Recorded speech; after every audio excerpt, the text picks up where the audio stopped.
Okay, I think I was just silent. I don't know why. There we go. Is that should be better?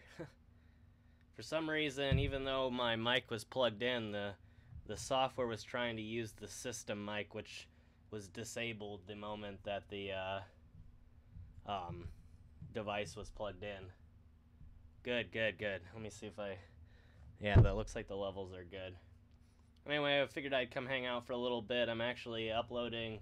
Well, I'm about to upload as soon as the episode finally exports. The last episode just took a little bit of extra time because I got so much extra footage, so I delayed it by a day. And then I got so busy yesterday that I wasn't really able to do much filming at all, including for my story, so I just ended up taking the day off. I kind of needed a day off anyway. So, ended up taking care of some car issues, which is kind of nice because I figured out what the code finally means on my car. But hey to everybody. Hi, Jen, Obama, JT, Meg, Diane. Is anybody else in here? Jennifer, Monica, hello. Hello to everybody out there. Yeah, so good news on the car front. The code that I was pulling was just a thermostat issue, and not even a bad one. My thermostat is literally stuck in the on position right now, so which means my car doesn't heat up as much. But it's really supposed to turn off. But since we're going into the summer months, it's really not gonna matter as much. So it's no big deal there, and happy for travel plans and everything like that. And as I said, I'm working right now on getting the new 539 Productions episode up and around, and so I figured we could hang out together while that happens. And then if you guys feel like going over to the 539 channel and checking out that and letting me know what you think of the new episode, that'd be awesome. But definitely got some great episodes coming this next weekend as well. And yeah, I went down, obviously, as you saw in the last my story episode that was uploaded to the latest ghost town that I've been trying to get to for a while now. Pretty good episode there, and then I got to film an incredible, not a graveyard you would see really any other place, honestly, is specifically for a tribe of Native Americans and this very special person that married the chief, which is named Frances Slocum, I believe is the pronunciation of it. And she was a immigrant to the United States that was kidnapped by Native Americans and then raised by them in another state, well, raised by them in Indiana, and then eventually married a Miami chieftain. Yeah, time to get a new car. Yes, it's absolutely time to get a new car. Whether or not I can afford one right now is another thing. One of these days, though. Hello to Nameless T-shirt. How you doing, man? Appreciate you coming.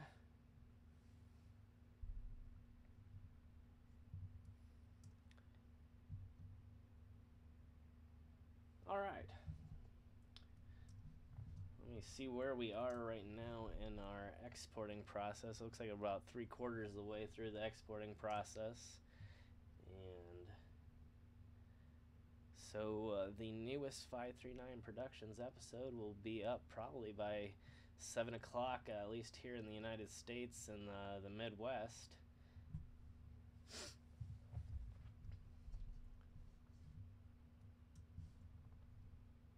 I apologize if I'm not talking and making as much conversation as usual. I'm trying to pay attention to so many different things right now.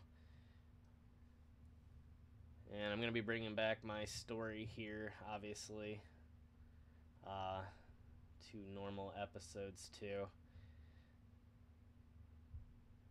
But, like I said, yesterday was just one of those days I couldn't get to anything, including editing, really, so it ended up being that I got almost nothing done the entire day, and then got home and was trying to get as much done as I could before I ended up getting tired, but I ended up getting about 3/4 of the episode finished editing, and then just couldn't handle it anymore, so.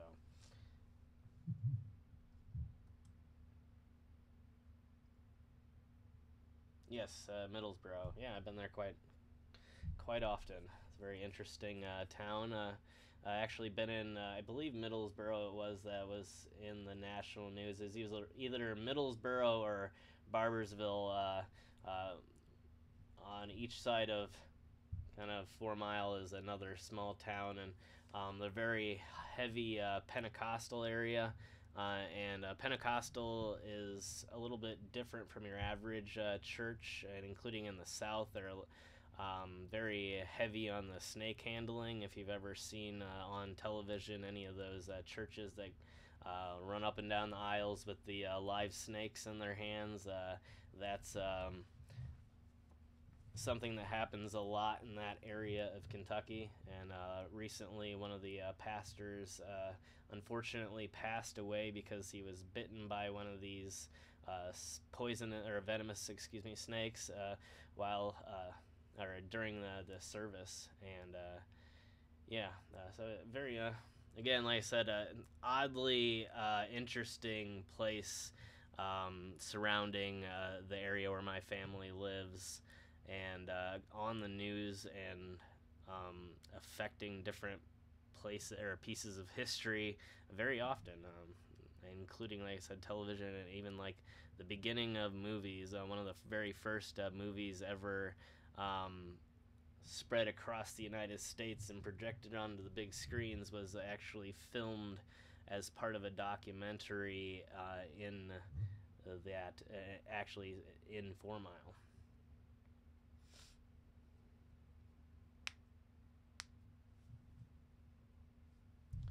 Alright, let me check on this stream. So I figured out kind of what was happening. I don't know exactly what kind of problems we were having last time, because my browser keeps having issues, and it's acting like it's not saving the stream, but then I'm seeing that people are able to comment on it later, so that's good.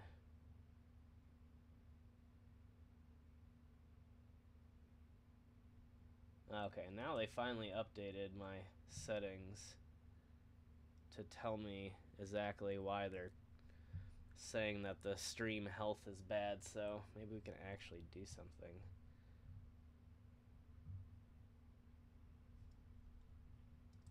And I hope at least that it's looking okay on your end. I can't tell if it's having buffering issues or not. It's saying that I might be having buffering buffering issues, excuse me. So let me know in the comments if you're having issues. Yeah, taxes are always no fun to do. I'm glad you're getting that accomplished. Hopefully, yeah, I'm going to be doing mine here pretty soon too. Although I guess from here on out, I'm going to have to do them differently. Even though I get the same kind of tax forms from Google, filing taxes for small businesses can be kind of weird. And sometimes you have to estimate how much taxes you're going to have to pay for the year to come, or for the quarter, or I'm not sure exactly, but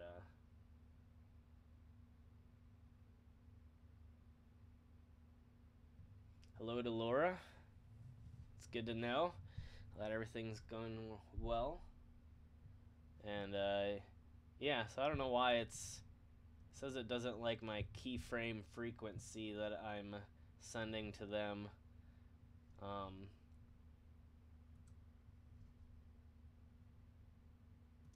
don't even know where that setting is. I'm a little bit new to the stream. I know technology quite well, but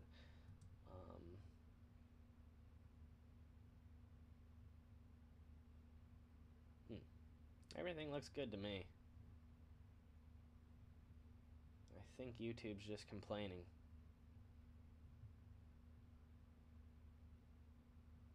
Although I'm not able to enter my advanced settings mode right now, so I don't really know. Oh, I probably should scale it up. I realize now that I'm only broadcasting at 720p, it looks like. So I apologize. I will fix some of my settings in the future. I guess I unfortunately was not really wanting to mess with it on this camera, as I always complain about. Yeah, it doesn't seem like it's doing too bad. I think it's every time, except for the last 2 times, it's kind of, or excuse me, every time except for the last 2 times, it's been fine, and then the last 2 streams, it seems to just continually complain about it. So I don't know, but as long as it's looking okay, that's good. I will up it to 1080p for next time, and I think I can up the the audio quality as well, which I was also going to ask you guys about. If any of you out there can tell if you have sort of a nicer speaker system, or especially if anybody out there is using headphones. I tried recording directly from this device to do a bit of a voiceover the other day, and it was for some reason outputting only on one side. Basically, all the sound is coming out of the left speaker, which means that it was not kind of set up correctly. It's set up in a weird kind of stereo mode, where even though it's recording in stereo, it's only recording for the left side of the stereo, which is necessary for some types of recordings, and not necessary for what I was trying to do. So if anybody's kind of getting a weird voice audio where it's only coming out of the left speaker, let me know, and then I will try and correct that somehow. But I wasn't thinking that it was happening in live streams. I'm thinking it was just happening when I was doing the recording the way I was doing it. I'm thinking I might have not had the settings correct.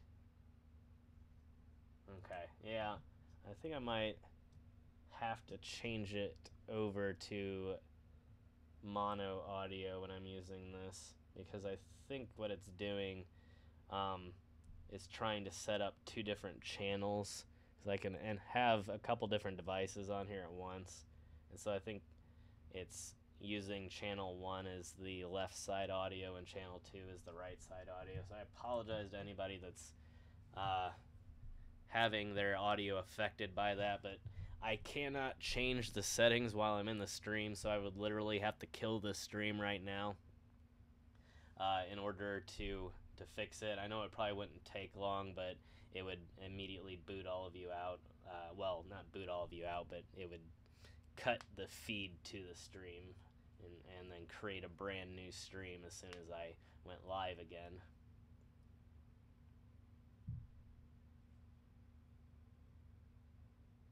I don't know if my previous band will ever be back together. Possibly. But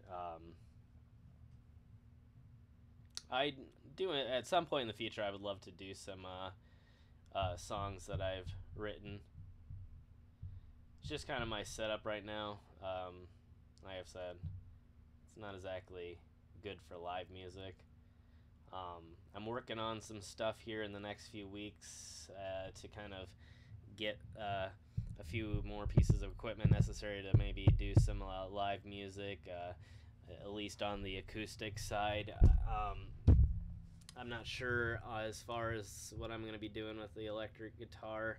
I definitely want to get it up and running, and I want to mess around with it, and I'd love to do some videos with it, but I'm not sure how exactly it's going to sound solo, so who knows.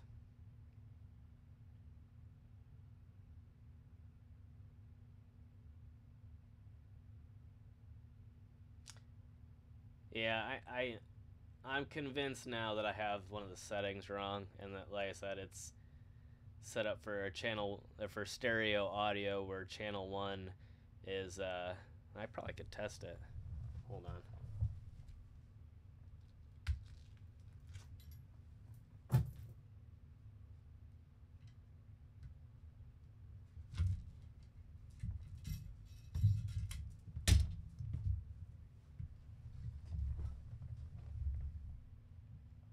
Okay, let's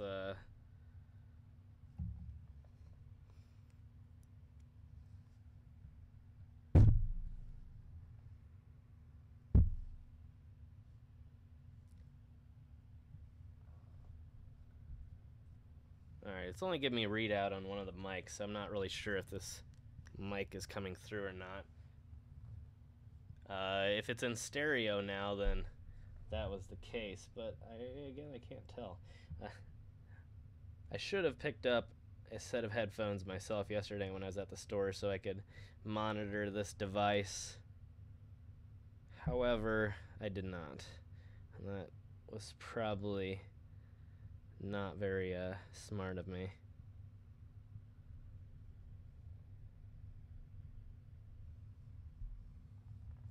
Anyway, I'm not too worried about it at the moment.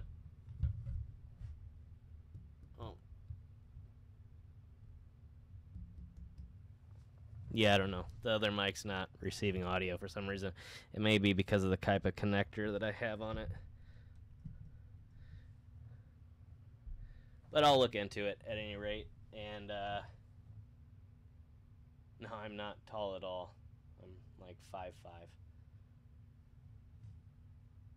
I'm a very, very tiny person.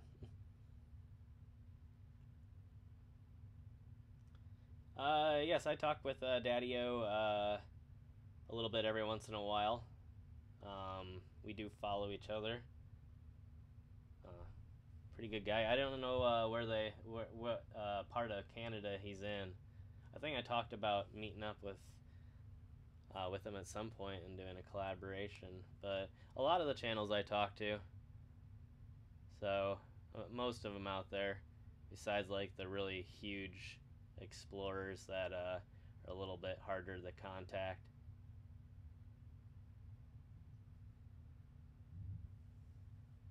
That's good to hear, Jen. Yeah, I think for some reason, at least in the United States, sometimes the short people get a bad rap. But it really doesn't. I don't know that it really translates to. It does and doesn't translate to real life, because it's like you see people like Michael J. Fox and all these people, and they exclusively date taller people, and it's like this whole stereotype of short people being somewhat undesirable, I guess, is kind of another pop culture falsehood that's kind of spread over the years. Good to hear. Yeah, Yeah, I do need to tweak the settings still, but not bad overall. But I'm mainly still concerned about the video. I really hate this webcam that it's broadcasting through. So here, hopefully soon, we'll be updating that, and then we will have some amazing video quality here in the live streams as well as the regular episodes. So, yeah,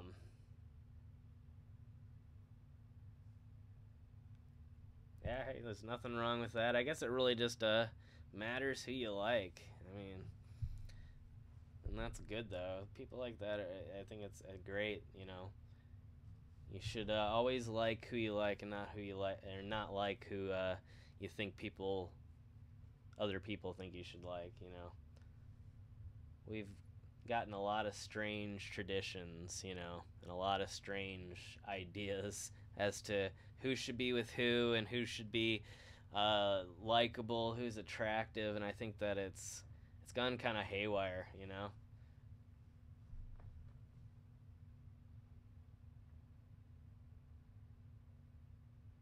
Yeah, but see, I feel like that's part of the problem, isn't it? That it's because these people build things for tall people. No one even, you know, no one takes anything to mind. You know, it's like even at my age, I still have to ask for help reaching certain things sometimes, or use like a stool or something.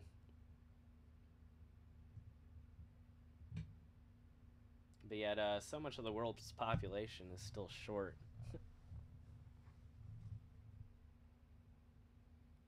But I think the worst part of it, honestly, is that for some reason, a lot of people can never translate the idea of shortness to adulthood, and so um, you find with certain people that you're perpetually treated as a child, even though you're fully capable. You know, I have some people just explain to me the most basic of things, like, you know, like I was 10 years old again, you know, and it's like, you know, I already know how to do this. I'm just short. I'm not young. So you'd be amazed uh, if you're not short, how it can affect your life in just the strangest ways.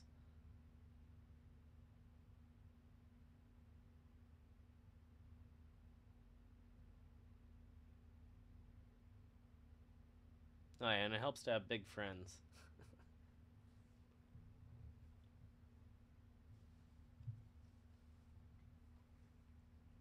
But yeah, something I've always had to deal with. But let me adjust the mic a little bit here again. My volume dropped significantly.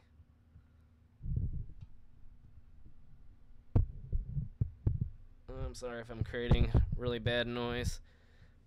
All right.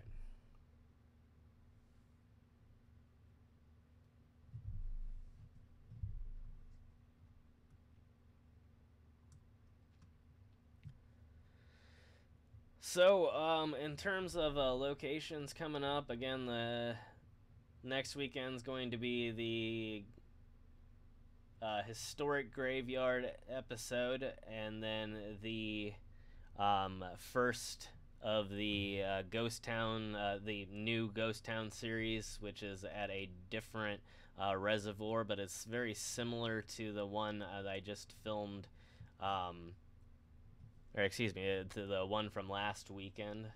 So, hello to Burning Sands. And then we will have, there's the episode uploading today, which is a graveyard episode, and got a lot of really interesting comments. Or not comments, excuse me, footage. I'm trying to read the comments right now, but I got a lot of interesting footage, and so I ended up, I'm turning it into a 3-part series. Just an incredibly interesting place. There was just no possible way to do it all in one episode without it being like a 45-minute long episode, which I'm okay with, but I didn't really want to experiment around with the longer episodes quite yet. So um, I'm going to break it up into parts.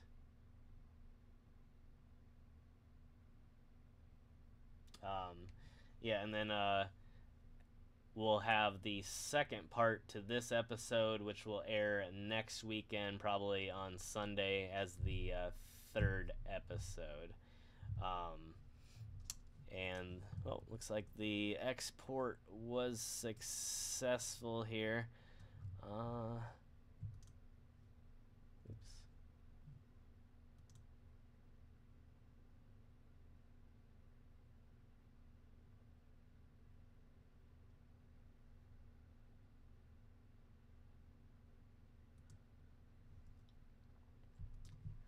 Hello to, was it Craig's Clocks? Thank you very much. I've got a few different tattoos, but I think I have some photos of them up on one of my Instagram accounts or various social media sites.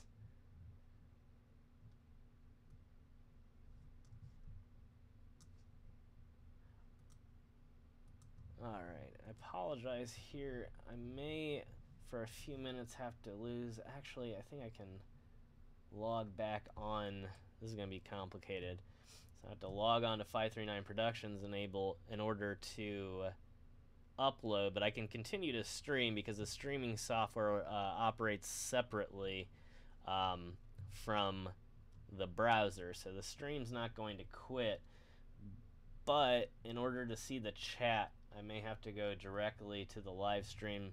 So I'm not sure how watching the live stream, streaming the live stream, and uploading the brand new episode is going to affect things. So I apologize in advance if this completely messes everything up, but I'm going to attempt to look at the chat on the My Story page as soon as I switch accounts here. So I should be able to continue to have a conversation as long as it does not crash everything.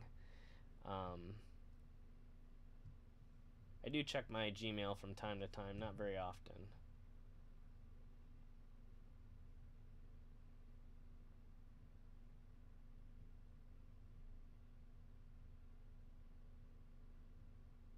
Alright, I'm gonna go ahead and try. Actually, let me go to my page here first and get that loaded.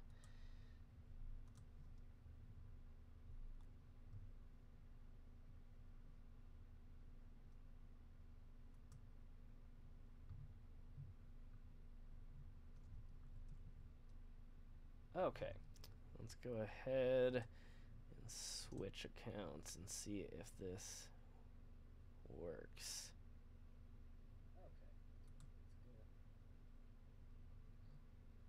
Oh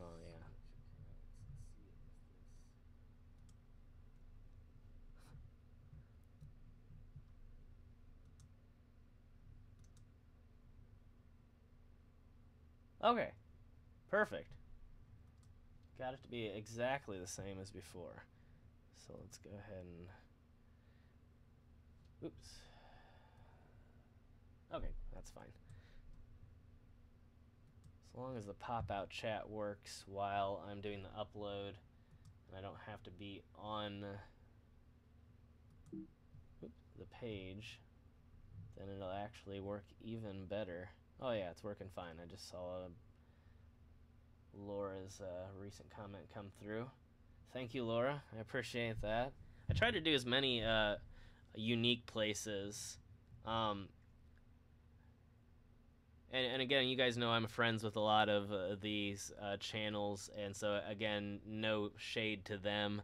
But aside from the group of explorers that I'm cool with and watch or work with or am friends with, there's a lot of people out there that just they watch the big videos and then they just sort of spam these locations, and so a lot of the bigger locations you'll see hundreds of videos about those locations, sort of like the Kings Park. And some of my friends have done Kings Park, so again, I'm not trying to throw shade at anybody, but it's just in there's a lot of oversaturation in the market right now, so I really try to do as many unique locations as possible.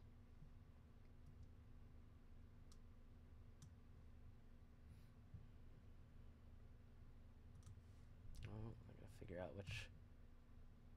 My naming convention has begun to get confusing.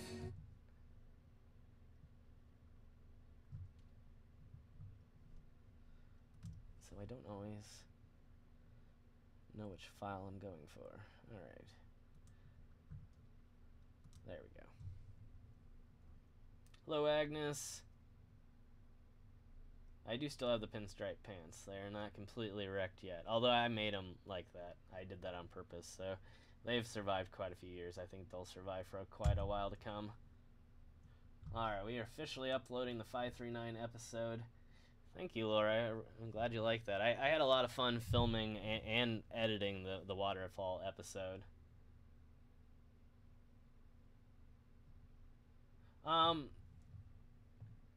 You know, in terms, that's a great question. Bama JT. It really depends on how you start off. You have to establish what you're going to do, and lead it in that direction. You can make a content, or you can make a channel that is sort of a wide variety of content, sort of like the My Story channel is, or you can make a channel that's very focused, like 539 Productions is. But it's very hard to change between one or the other.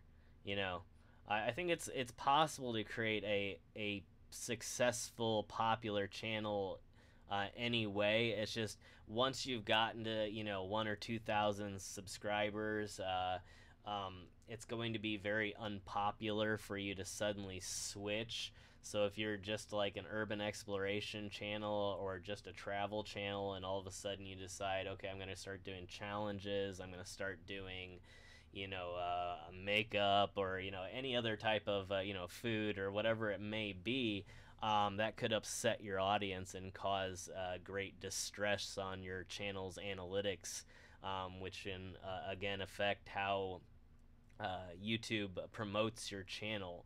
But absolutely, you can kind of define your own broadness, I guess, as far as as a very narrowly defined travel channel to, again, a very wide, open-ended daily vlogging channel. You see people like Exploring with Josh is very narrowly focused and is very successful, and then there's people like like Roman Atwood, who is just will do anything and everything, but that message, that brand that he's selling, the Roman Atwood brand and the Smile More brand, is completely successful. So, but again, it's easier, I would say, to start on a more focused channel. Because even people like Roman Atwood started on things like pranks, which is incredibly focused. So, if that helps, it's going to be harder to get started if you're going to do just like a daily vlog, but it's going to complete or be equally as possible to grow it as well. It's about how hard you work and the type of quality that you're able to put out there, and how many episodes you're able to film. It's there's a lot of different small parts that go into the big picture.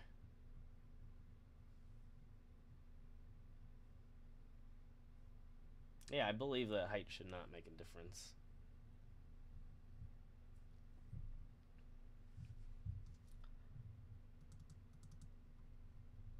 Alright, I gotta edit some of these settings. I apologize if I'm quiet for just a second here.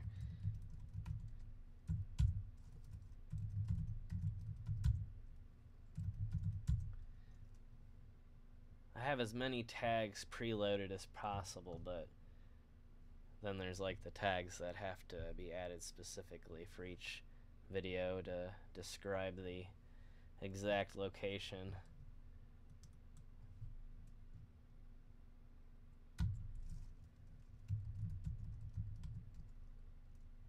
Thank you, Jen.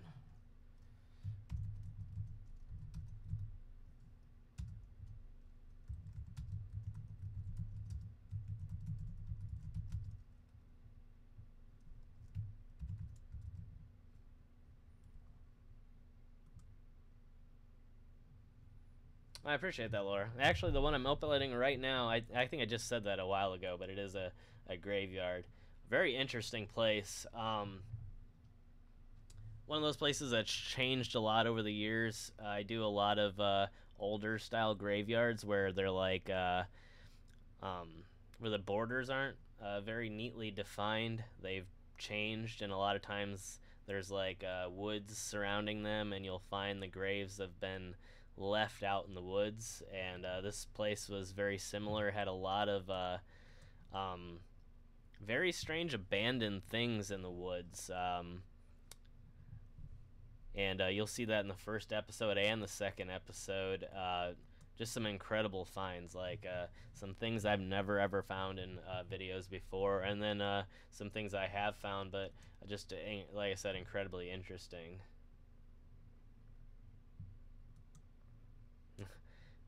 I can handle my hair length till it gets about down to my nose here, and then it's just incredibly annoying. Um, and I don't have incredibly tight curled hair, but my hair is very wavy, and you don't really notice it until it starts getting long. You can sort of notice it now.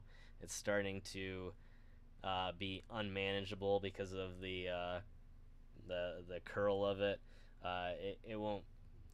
It's almost to the point where I have to like use like a hair straightener, you know, or do some sort of treatment on it in order to be able to actually do it.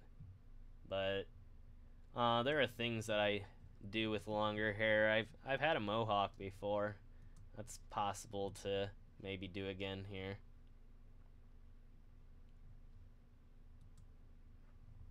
Yeah, I love my hair. I'm no complaints there. I mean, shoot. I mean, I have a lot of friends that are by my age are already starting to thin out and go bald, and I have really thick hair, which grows really fairly quickly. So I, you know, as annoying as it can be sometimes, it's also a big blessing. You know, the scariest. The confrontations are usually the scariest, you know. On 539, some of the stalking incidents and the barn video is probably one of the worst because, you know, I came upon an abandoned barn in the middle of the woods, and it has this sign on it that says, "Do not enter video surveillance."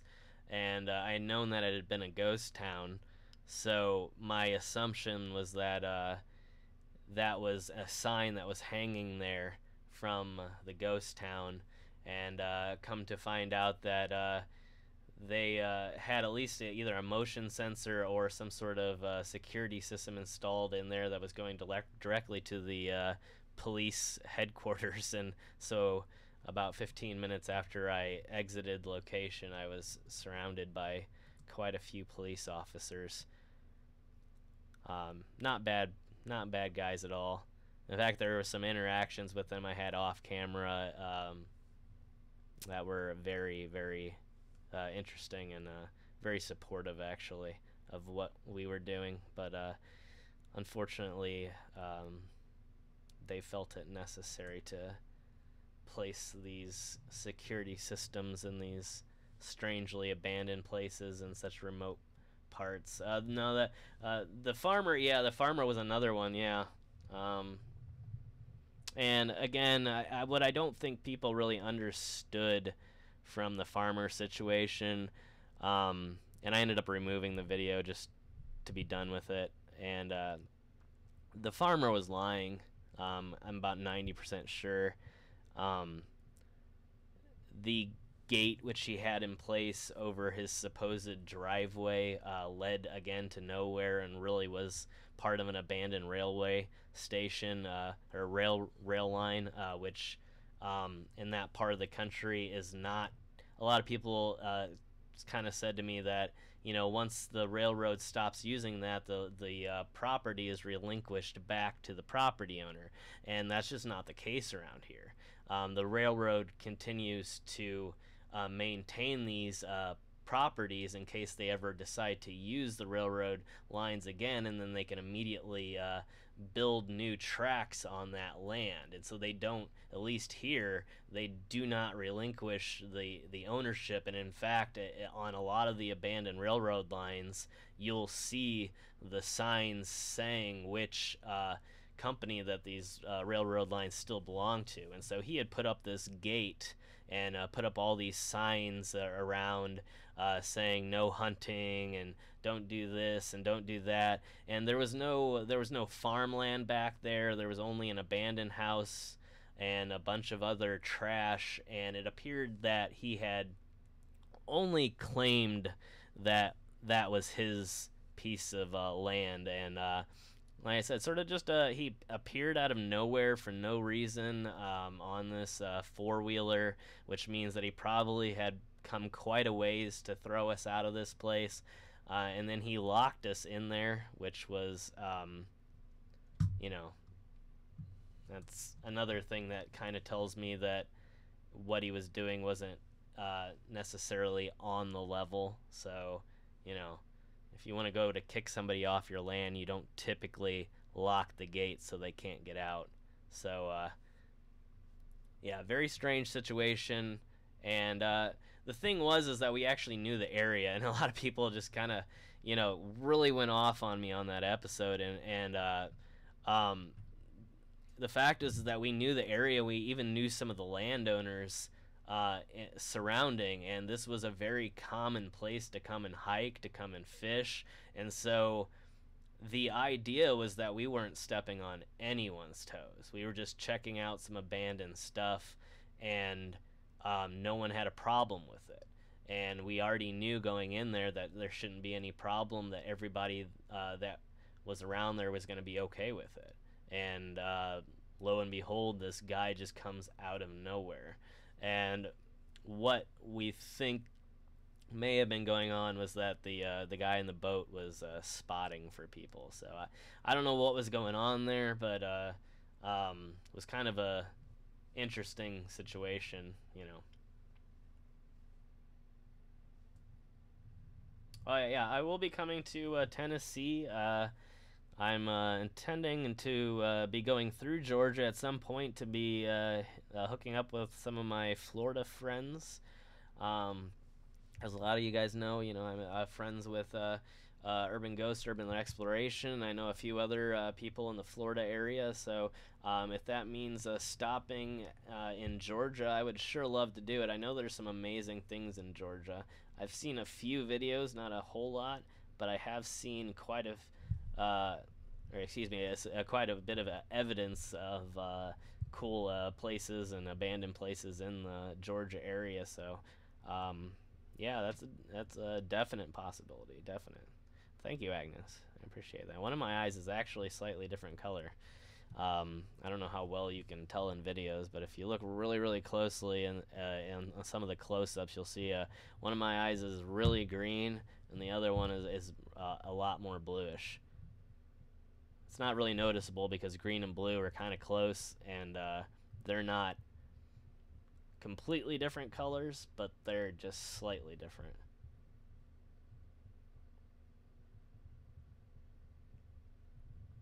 It just really depends on the situation anymore, Jennifer. You just gotta kind of feel it out. But a lot of times places are planned weeks and months before. I do a lot of research before I go to places usually. But there have been places I've just, pulled over immediately because it's cool and I wanted to check it out. But I also try to respect people's property as well,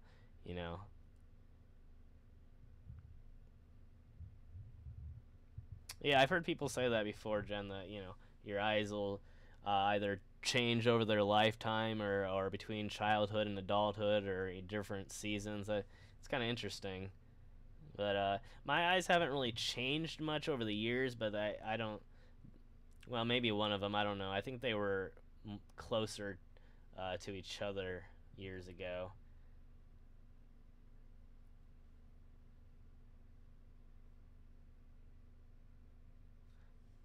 I always thought it'd be kind of interesting too to get one of those. I don't know if you've ever seen they're not really tattoos, but they're eye coloring. I was recently watching a Vice News episode, which is which was created by what was her name? Jenna Neutral, I believe, and she's a heavily modified person, and she has very interesting lavender color in the whites of her eyes. A very dangerous procedure to get done. Very risky to your vision.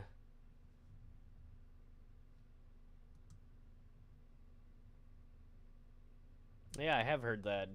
I think, what is it? I would assume brown, the darker colors are less rare, and then like the bright colors, the blues and greens. I don't know exactly. I've never really done a lot of research, but I believe I have heard that.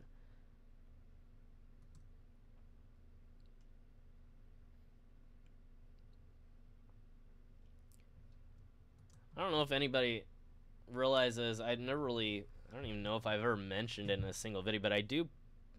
Well, other than those of you who have regularly seen the front page of, excuse me, of 539, but I do put all the videos into playlists. So if you ever want to see a specific type of video, I really only advertise the abandoned places playlist only because it's the most popular playlist on my channel. However, I do have graveyard explorations and some of the series that I've done where I've had multiple parts. I've put those into playlist, which I think there should be just a tab on the main page of 539 that says all the playlist.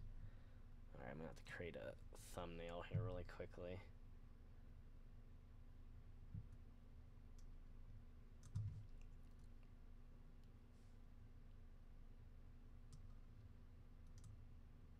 Yeah, that makes sense, Jen, because like I wear sunglasses all the time. It really hurts my eyes to drive in any type of bright sun at all.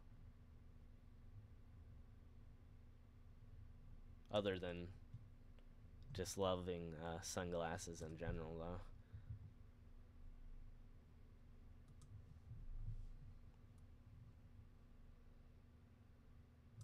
Sorry, guys. I'm just trying to concentrate here for just a second to create this thumbnail. And then I can get back to hanging out here. We're about 79% uploaded on the brand new 539 Productions episode, though. So it will not be long. And I'll let you guys know as soon as it goes live.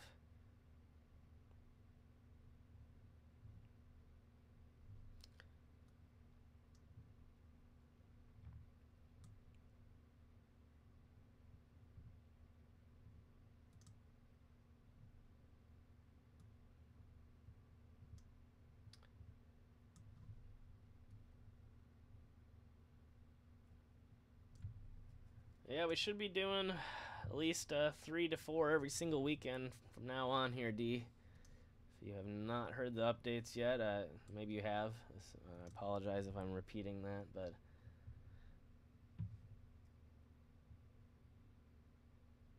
yeah, the boat was an interesting one as well. I'd never found an abandoned sailboat on a property before.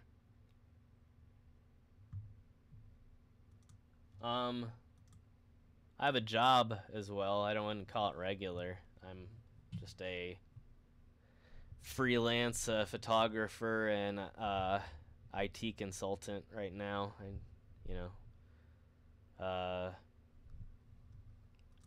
try as much as possible anymore to just focus on YouTube right though. I don't really I really see my future more on the social media side of things than the traditional market.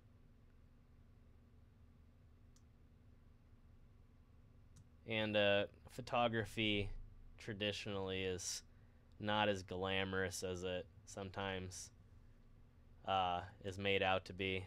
Like I said, wedding photography, it's some of you have heard me say before, but it's just one of the worst jobs. I've done wedding photography. Really, rock and roll photography was one of the best, but it's also one of the hardest to work in. There's only, just a few people really that get to get that luck, and fall into the rock and roll photography, whether you work with a magazine or work directly for a band or whatever happens. But yeah, and you have to travel a lot, so even more than I do. You almost have to be a rock and roll traveler, and music, well, touring travel is so much different, and a lot it can wear on you really quick.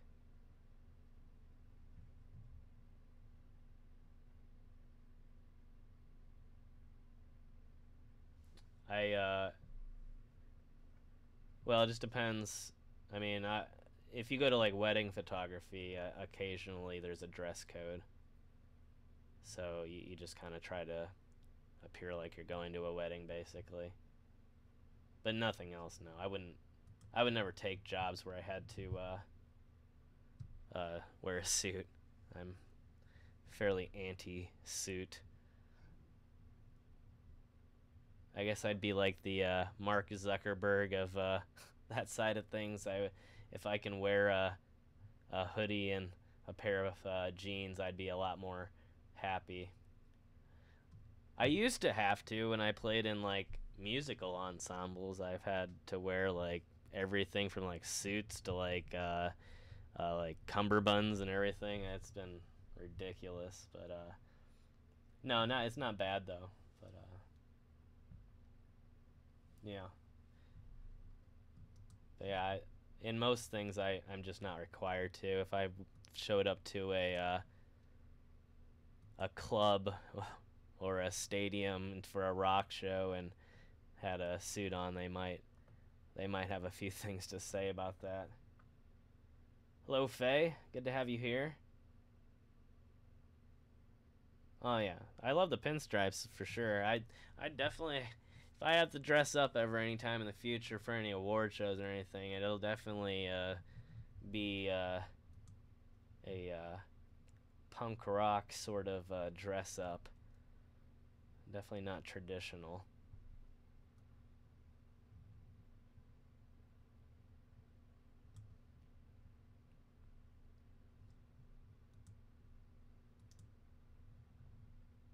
I do show my photographs. I have a lot of photographs on Instagram.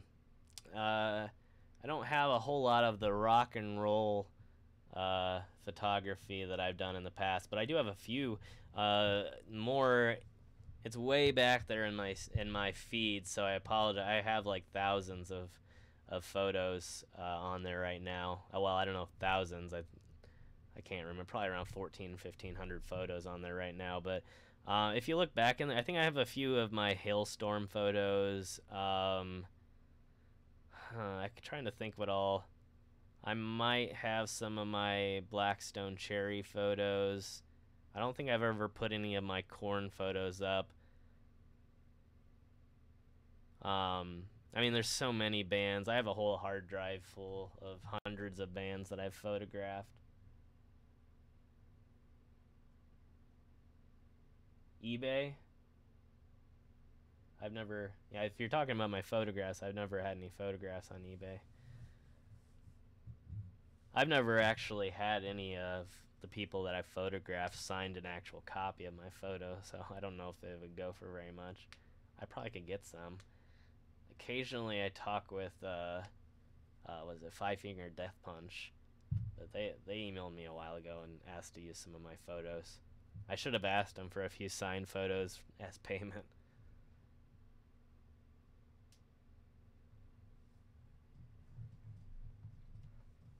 In fact, I think they're following me on Twitter, if I remember correctly. One of the few bands that remembered who I was enough to actually follow me back. But a few of them do. I think Hinder follows me. Five Finger Death Punch. I'm not really bragging. I'm just trying to remember at this point. But I mean, yeah, I can't really picture myself in a suit either. um, what gets me too is that some bands. And I know it's just for the show or whatnot, but some of these bands that dress up in the suits and ties and the elaborate outfits, um, I get it, but then I don't. I guess I would be the casual band. I would just walk out. I'd probably walk out barefoot and jeans and a t-shirt and a guitar, and that'd be the extent of my dressing up. But it seems to be popular anymore. Even like bands that used to be that, you know, Green Day even like used to be more of the casual band, and then ever since American Idiot, they've been the sort of the dress-up band. Even though secretly in their off time they always were, through side projects like the Network or Foxborough Hot Tubs and things like that. They did different things like that, but I actually somewhere I have a photo of me dressed up like Billy Joe Armstrong in the black American Idiot shirt with the red star on it, and I had the eyeliner on. Yeah, he's aged very well too. I think he's 37 or 30. No, he might be in his 40s now. I can't remember. He might have turned 40. If I knew where they were, I don't even know. They weren't even photos that I took. At that time I wasn't big into having photos of myself, so I didn't really ever pose for the camera. Sorry, I'm still trying to do the thumbnail. I'm like concentrating on everything at once.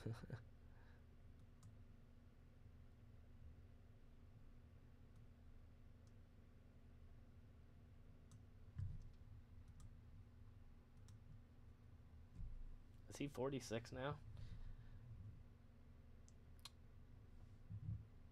I didn't think I was a full... That's quite a bit older than me. I thought he was a little bit closer to my age. I thought he was born in 79. I don't know how old that would make him. Maybe but which would make him still below 40. I don't know. Anyway, his son's in a punk band now too. I don't know if you knew that. If anybody knows that, that's Billy Joe or a Green Day fan. But his son, I think, is now close to his 20s or in his 20s and has a very good punk band in California. I don't know what their name is, but if you look on YouTube, there actually is a few videos, including one of Billy Joe Armstrong watching the band play.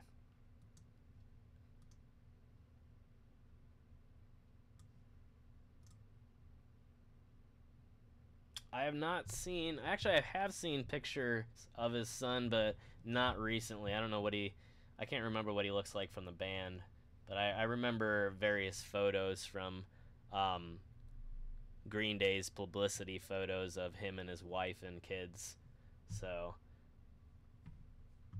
because I think he has 2 sons now. I can't remember exactly, but I think all of them actually have kids.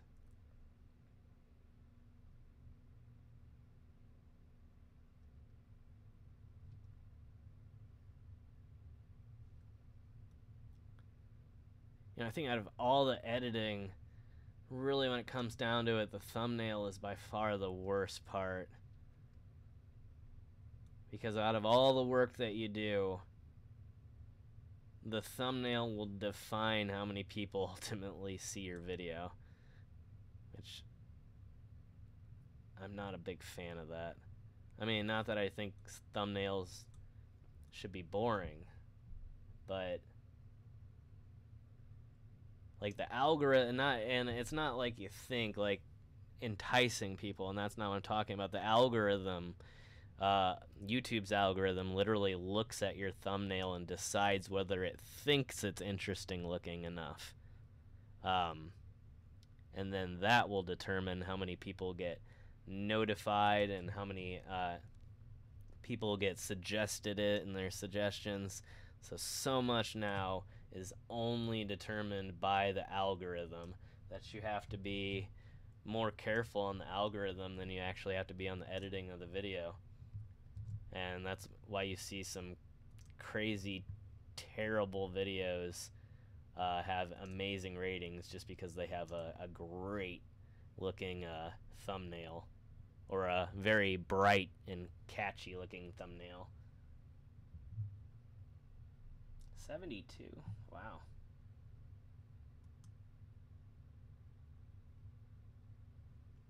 I would love to play with a band sometime. I talk to a lot of bands. Some of them are way too big for me to put on. A lot of the bands that I know personally would never just show up on my YouTube. Well, maybe, I don't know. It would take a very special phone call. But I mean, a lot of the bands like that I know, like I said, like Black Stone Cherry, Five Finger Death Punch. I mean, they're crazy huge. I don't know that they're gonna. I mean, not that they dislike me, but I don't know if their schedule even represents the ability to get together and do something. But I do know a few local bands that could in the future want to do something in terms of like a collaboration, or like a stream of some sort. I think would be a lot of fun. I appreciate that, Jen. I try not to clickbait. I really do. I try to make it as interesting as possible, and put, as much that is relevant to the video as possible, and make it pop as much as possible without, really fooling people as to what's in the video, and it can benefit me in a lot of ways, and it can hurt me in a lot of ways, unfortunately. But I try to make it work, because I think at the end of the day, I just couldn't live with having a channel where, you put a clip of one tiny thing that's, represents maybe 10 seconds of the video, and ends up, really misleading people as to what's inside of the video. And so I try my best not to do that.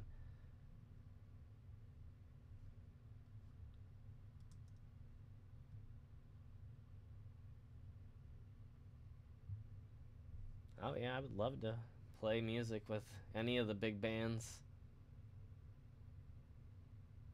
Leather seems very hot and uncomfortable. That, and I think that, say whatever you want, but like, wearing leather creeps me out. I don't like the thought of wearing dead things. I don't know. I mean, you can have whatever perspective you want on the political nature of it, but the mere thought of just wearing something dead on me, just pleather maybe, but again, seems not very breathable. I don't know. It seems like it could be very uncomfortable, but I like the look of it. I will say that. I think some people look really, really good in it, but I think it's a hard thing to pull off, and I don't know. I'd probably give it a shot though. If I found the right thing, it would just have to be the right piece of clothing. I don't know what type of clothing that represents, but it would have to be the right one. Excuse me. This is really messing up my thumbnail for some reason.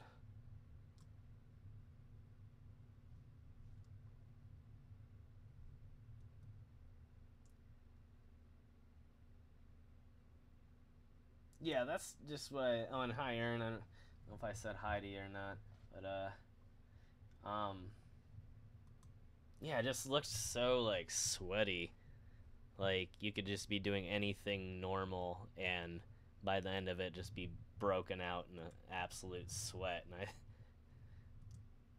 think it's one of those types of clothing you really have to love and be dedicated to that type of clothing to really do it. So I mean, like, more power to those people out there that truly love it and can pull it off. But I think it takes a lot of effort, and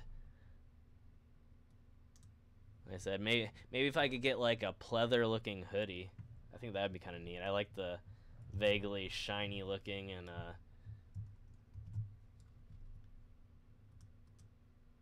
hoodies that are made out of different material, or what is it in England?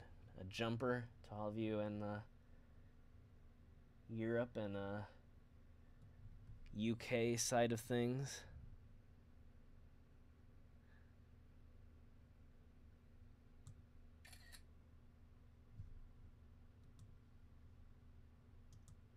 Yeah, it'd be a weird one though. Yeah.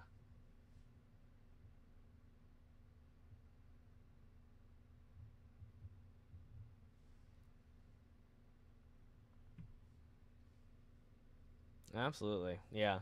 Billy Joe Armstrong has really always been an outspoken, uh, well, spokesperson, I guess, for the rock and roll lifestyle and really doing what makes you happy, whether it's body modifications, tattoos, fashion in general, Uh, and yeah, I really agree with him. Absolutely.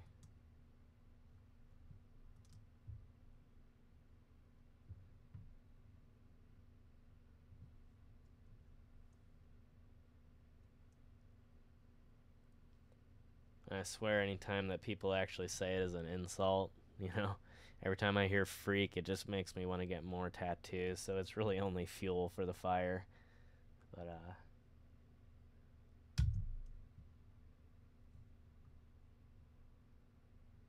think we all should be freaks, right?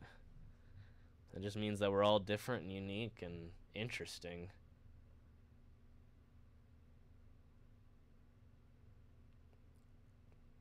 And I think, especially over here in America, because we're so young and we don't have these ancient cultures other than, where each of us has come from individually in our past, whether it's, immigrating here in our lifetime, our parents or grandparents, or even before that. But, I think that the music uh, culture, rock and roll culture, rap culture, and all this is really what American culture is. And, you know, I would love to see a corporate America where a boardroom could consist of a lot of people around a table in casual clothes and tattoos and brightly colored hair getting real business done just to prove that it doesn't take a suit and tie and a nice haircut. I think that whole notion of things is really destructive to, economies everywhere. How many talented people are turned away every day because they decide that they want to live their own life instead of fitting into this mold that society says, has to be there for no apparent reason. There's no reason that your doctor that's performing your brain surgery can't have a bunch of tattoos and a mohawk. It doesn't mean that he's going to do any better or worse than his counterpart that doesn't look that way. That's a ridiculous notion, right? So, I mean, yeah, I support all of that.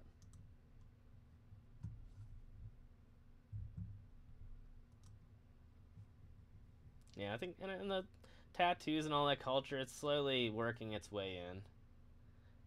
It's definitely becoming more and more acceptable and more acceptable to be seen in the workplace. A lot of people are starting to come out of our, our molds and our old-fashioned funks and open up to this new idea, which isn't even really a new idea.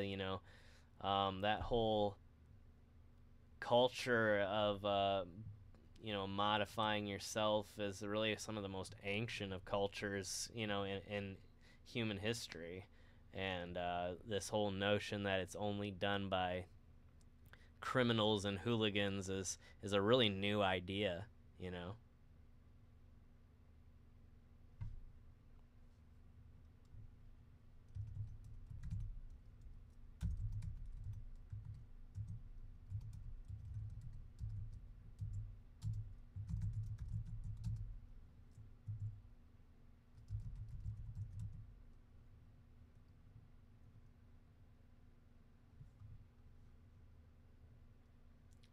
I'm just putting a few more tags on here to make sure it's searchable, and then it's a decent thumbnail. Not my most favorite thumbnail, but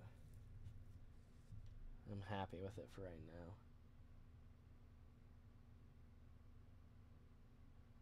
now. Yes, absolutely.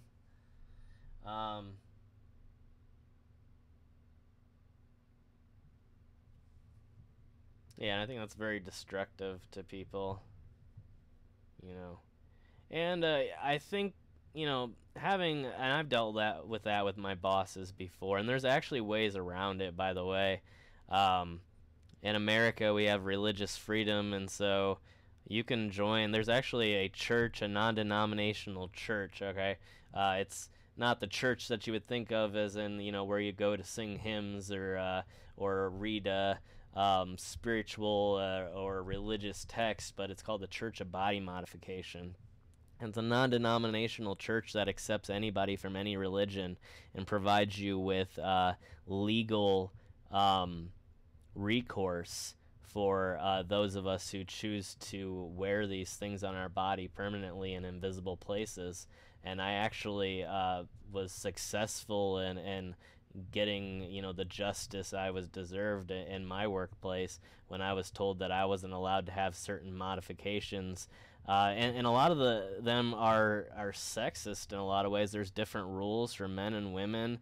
In my workplace, I was told that men were only allowed to have one piercing and women were allowed to have two, and you couldn't dye your hair any color that was unnatural. And once I had put my name into this organization and brought this nice, neat little piece of paper that says this is part of my lifestyle and who I am, they had no legal recourse, and in fact, if they were to have fired me, I could have sued them immediately. So there is things that you can do to protect yourself and still live that lifestyle.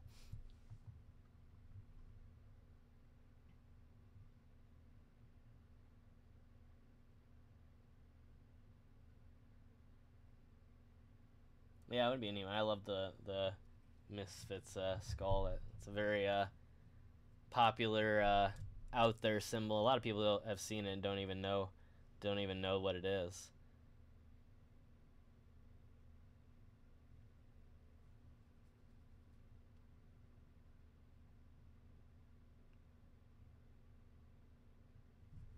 Yeah, and again, like I said, I think it teaches society to cater to the wrong people, which is the people that get wrong at the mad at the wrong things. Why should we support people that are getting mad at red hair, and not support the people who are out there fighting real hate? Like we're supporting these um stupid notions really and ignoring the real problems, you know. Uh, I mean, if you're in sales, you should be good at sales, right? And not have brown hair. I mean, what is that going to affect your sales strategy, right? Unless it's just some crazy person who gets offended because your hair wasn't the way, doesn't look how you were born, like. And again, it does not affect in any way your performance. And I always thought it was kind of a dumb thing in schools too, because I was, a lot of times the teachers or the principals would say, well, you're distracting other kids in the classroom. Well, that's their problem. They should not be distracted by other children in the class, and you should not single out the person in the class who's just trying to be themselves and tell them that they're the place where change needs to occur. That's simply just not true. That's something that is just there in place to make it easier for people who don't want a hard job, who don't want to actually have to mold children in the proper way and tell them that they should not be singling out or making fun of people or be distracted by people who look different, and to say that those people should try and look the same so that those other people pay attention is just not my responsibility. I'm sorry, it's not my responsibility for you to pay attention in class or do your job right. So I'm not going to change my hair color, right, to satisfy someone else's needs, you know.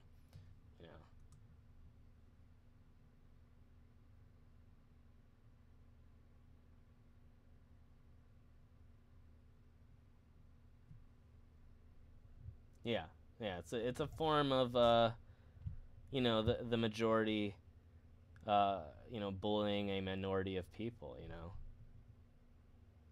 Not that, I don't want that to sound wrong either, because obviously, the minority problems of having hair color is vastly inferior to other problems out there. But I mean, it is a form of, of societal bullying, telling people that it's just flat out not okay to do this because only bad people do this, only stupid people do this, It's wrong.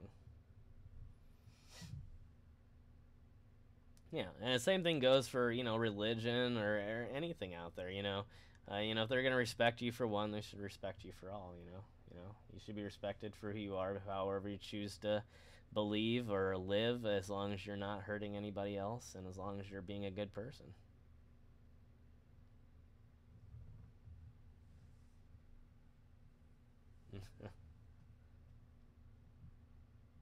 But I mean, that's a good one too, though, isn't it? It's a great example, the whole blonde thing, because before the whole revolution of tattoos and colored hair and whatnot, it's like, don't blondes always get the bad rap? And there's so many people that do dumb things in the world that are not blonde, to think, but yet, while most of us know it's a joke, there are people out there who probably think that blonde people are somehow less intelligent because of these other people who are literally just joking around. Yeah, and I think, Jen, you should be able to make that decision for yourself, right? To say, I don't like this, I would rather have this, and not have your boss say, well, but this is the way it should be.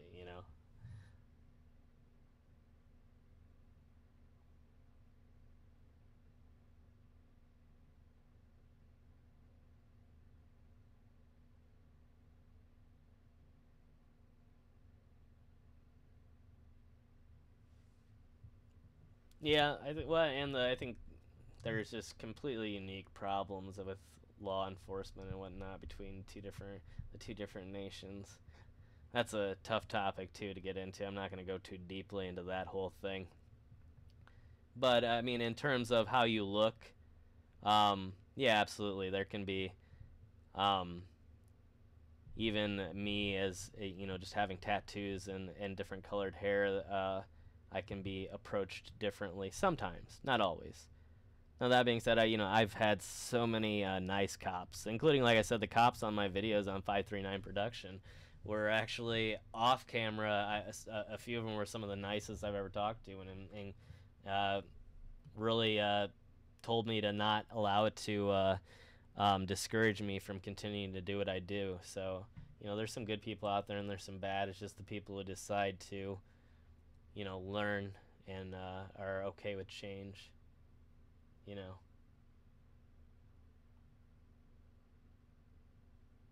Yeah, yeah, exactly.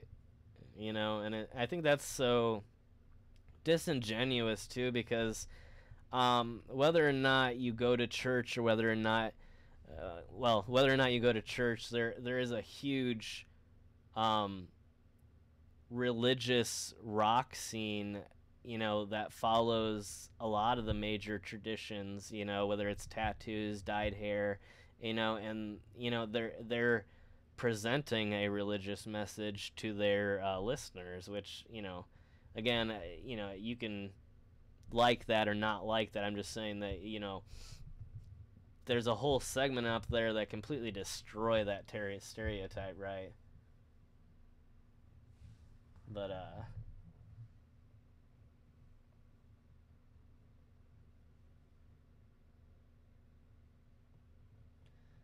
you know, um,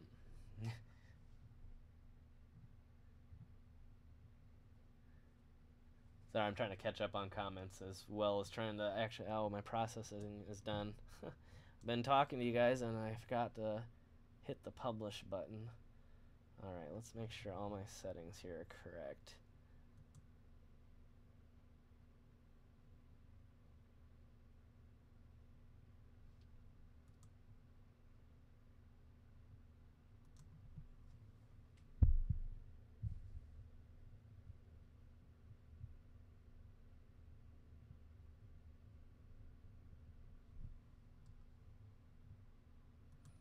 Alright. Well, looks like everything is done. I don't know if... Has anybody noticed? I haven't actually... Hold on, I'm going to actually just go ahead and try it here real quick.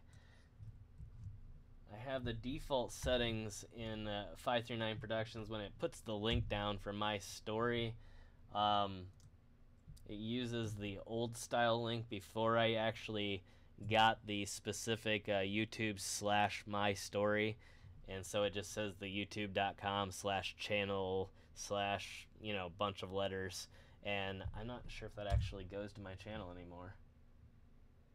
Oh good, okay, it does. Well, that solved that. I was really afraid there for a while because sometimes I changed it and sometimes I didn't, and I haven't gone into my default settings and changed it, but it looks like I don't need to, so that's good. Alright, I think we're ready to go. If I lose anybody who wants to go over and check out the new episode, I should be on here for a little bit still. I'm going to go ahead and click publish right. As long as everything's good. Do I need to put anything else in? Put in a few more tags there. Just I get so paranoid on tags anymore with the recent changes to the algorithm. I think that's good. All right. So 3, 2, 1. We're live. So within the next few minutes here, at least, I don't know if there's going to be any delay, but we should be, or some of you should start receiving notifications. Some of you may not.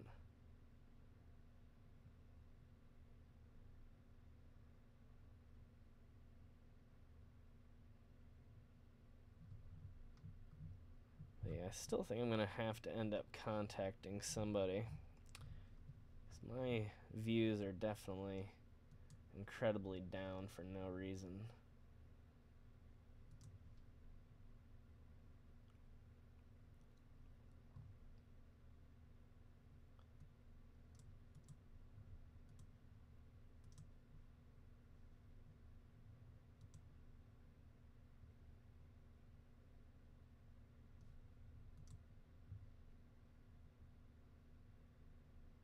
Okay. Think everything looks good.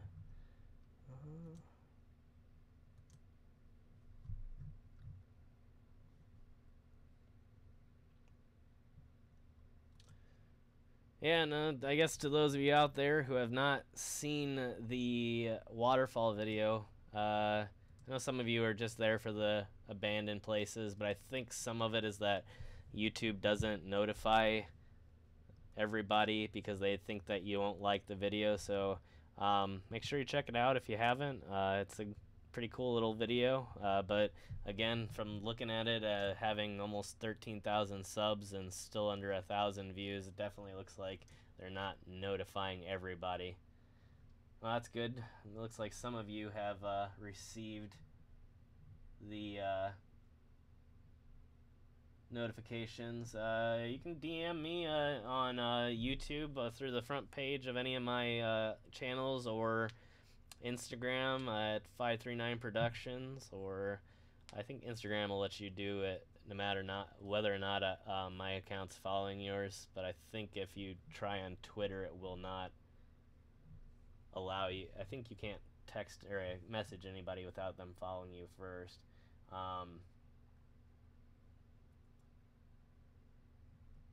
Yeah, I don't know why it's doing it. Like I said, it just, since about October, it's been acting strange. I think December was the worst month of 2017, which was odd because the channel had grown so much since January, and I think hits-wise, I probably did better in January than I did in December. And then, like, for instance, the first episode of the Ghost Town, well, not the first, but the September episode of the Ghost Town where everything was flooded, got way more hits. I think it was up to about 40,000 hits, and the recent one just died at about under 3,000. So kind of a strange environment here on YouTube.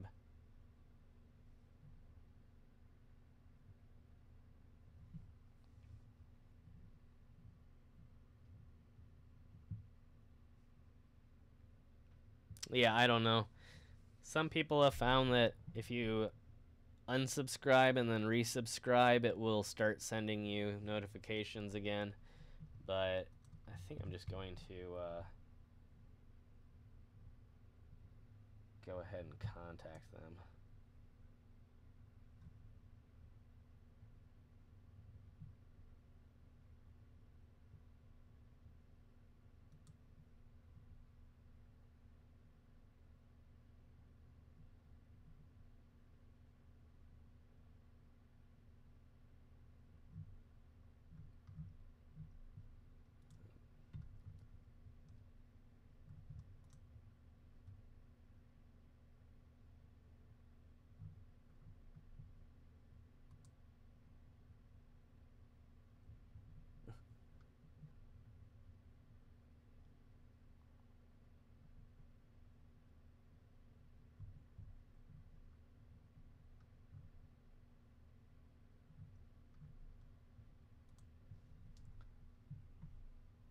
Sorry, I'm trying to find the form right now so I can actually contact them.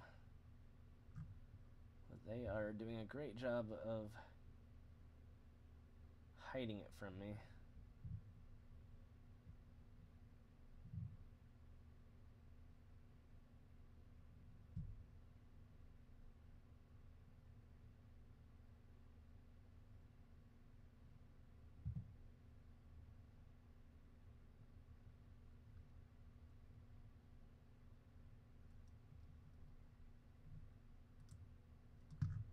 Alright, everybody, I know I'm wasting a lot of time right here.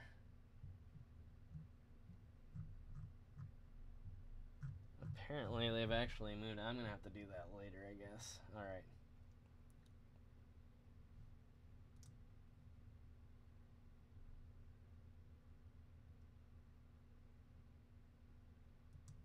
Yeah, I do these alone now. I had some friends that used to help me out in the past a little bit, and now I'm just kind of traveling on my own. I do have plans to work with other YouTube channels here in the future. But yeah, as for this channel now, though, from now on it'll just consist of me and, like I said, whatever channel I work with in the future. But 539 Productions was always my channel. I created it by myself in 2015, and then had some friends help me out during 2016 and part of 2017. And then they end up moving on to their own projects. Hey, Big Steve. Welcome. Good to see you here again. I think I'm like missing a few of these things. Some of these, good morning to Ian. Glad to have you from over in Australia. Got a few different people in from the Down Under crowd. Yeah, appreciate you guys being here and hanging out, being part of the journey.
Yeah, I'm really far away from the mic. I'm kind of doing two things at once right now. I'm trying to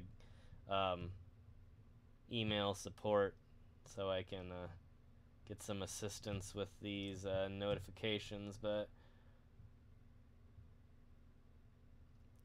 it appears they've recently changed everything around on how to create a support ticket. And so now I'm not even seeing any of my links to contact my YouTube rep or whatever, and so I can't do it from there apparently.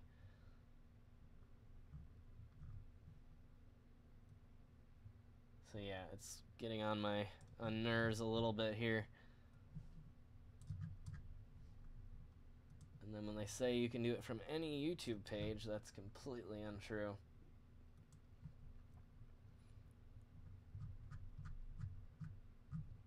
Oh my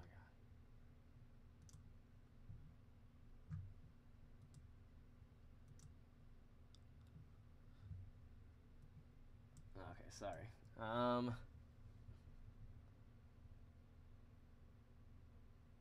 Hello, welcome to the live stream. Welcome to anybody who's just now joined. Oh yeah, they've definitely have some issues. All right.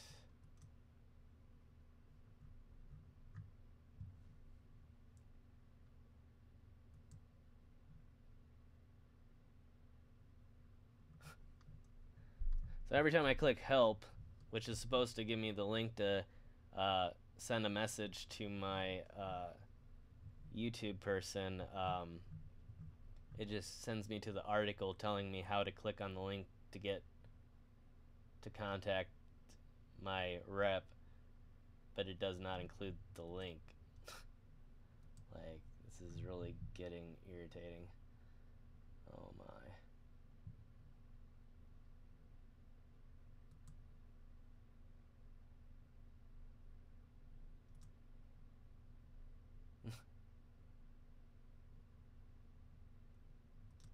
Good night, Lizzie.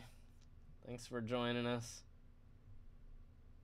Yeah, I used to have a phone number I could call a while ago, but then they canceled that because they changed the requirements. Okay.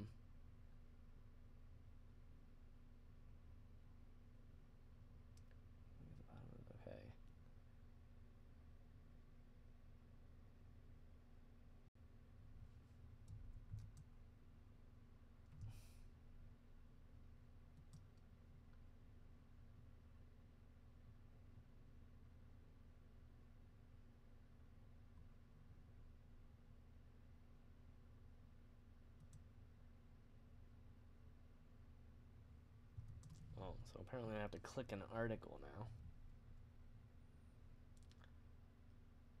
This is about one of the only things that can make me mad is trying to contact support. Let's see if I can manage YouTube. No.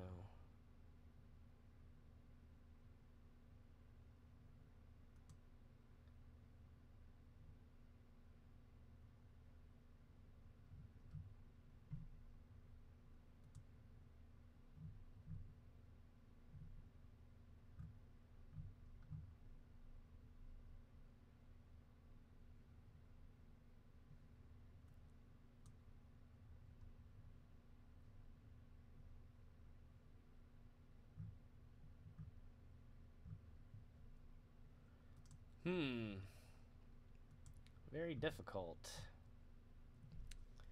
It makes me mad because it's actually affecting absolutely everything.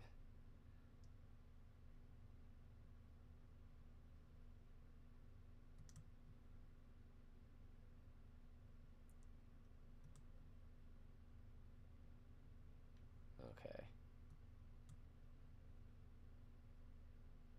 I think I found a way around it at least for the moment. So I'm going to send them a quick screenshot here of some of the comments of you all telling me that you aren't receiving any notifications on any page. and see what they have to say about that. Hopefully they will get in contact with me.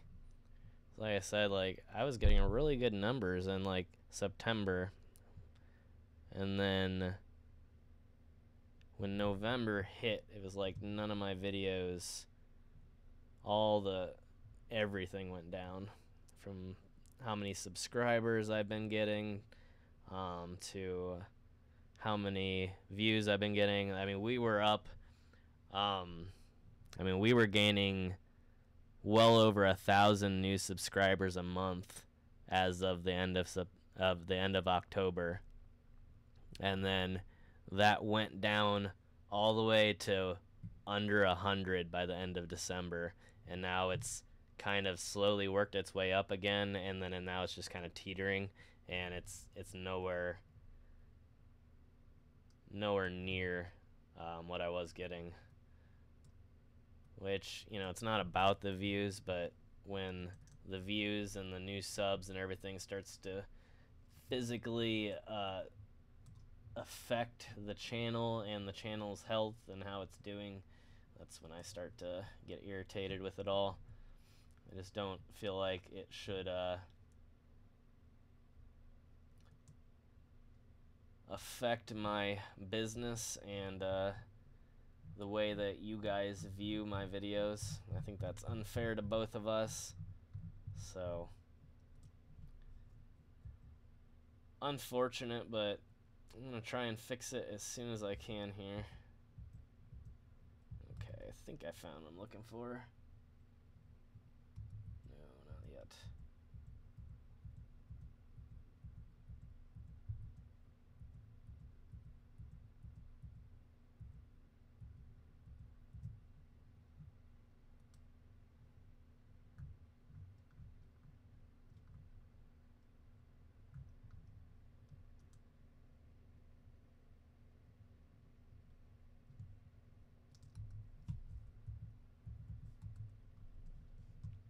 Sorry guys, I know I'm being a little bit boring at the moment.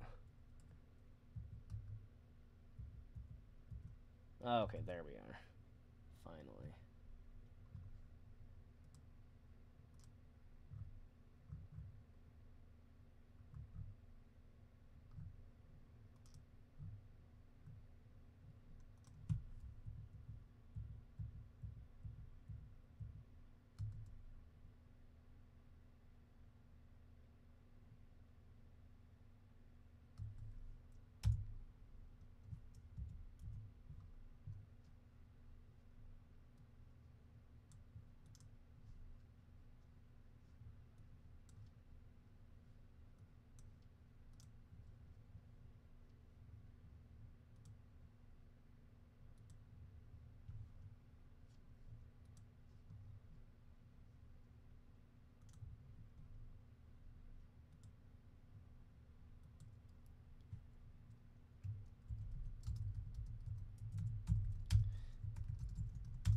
Alright, just gotta write this out real quick. A quick description, and then I will be back.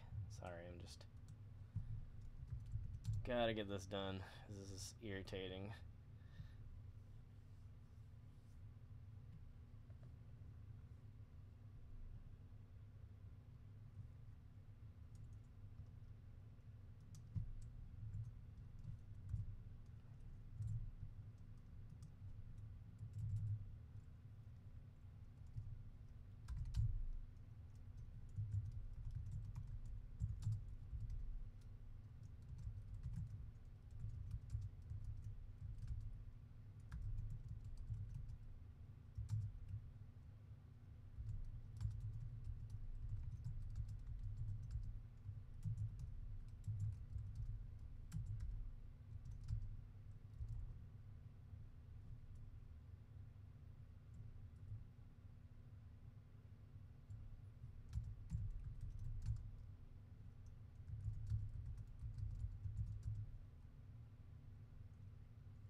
close all you guys out.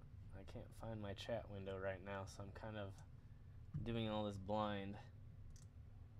Did I get there? Okay, there you guys are. Trying to take a break for a moment.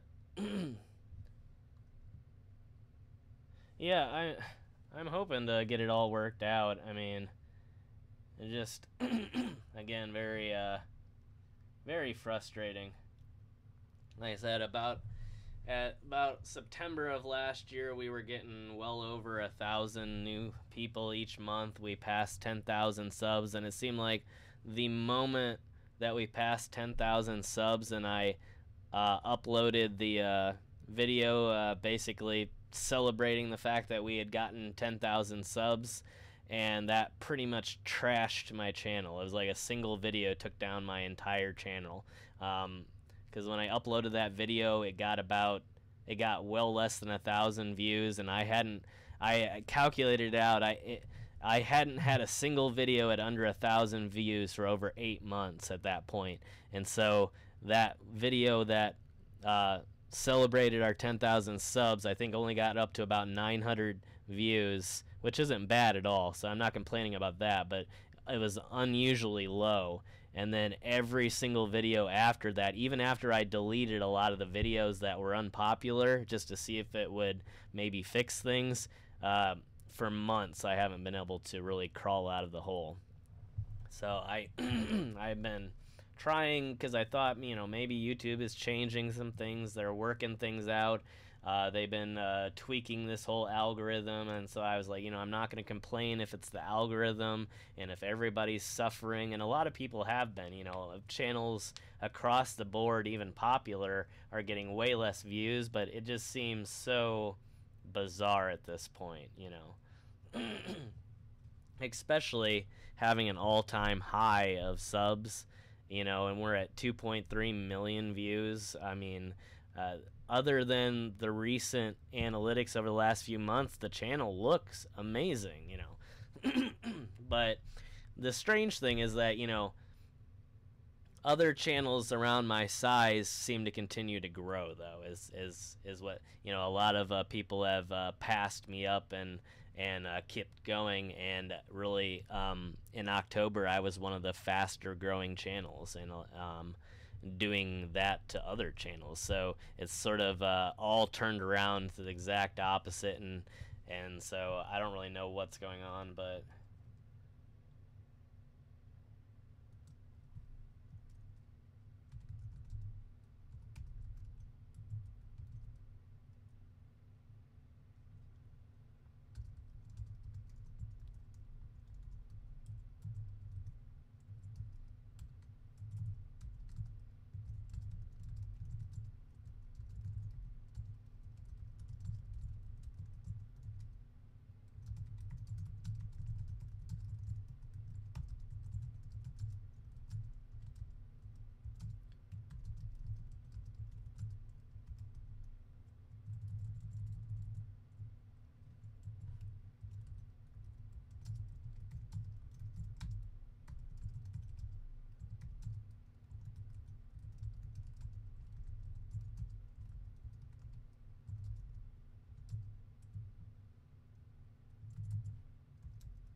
that's not good.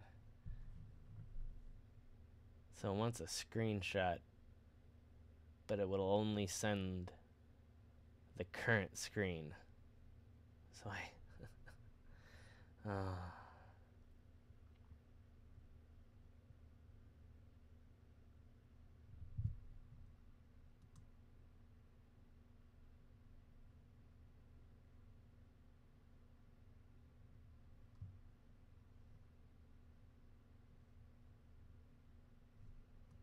Alright, I've got the message sent here. I don't think I did it the right way still, though. It's not.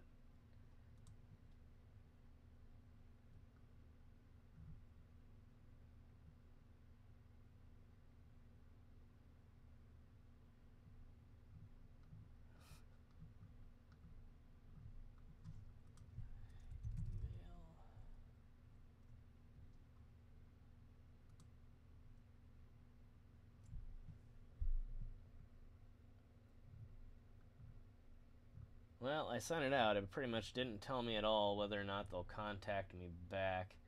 I really doubt it at this point.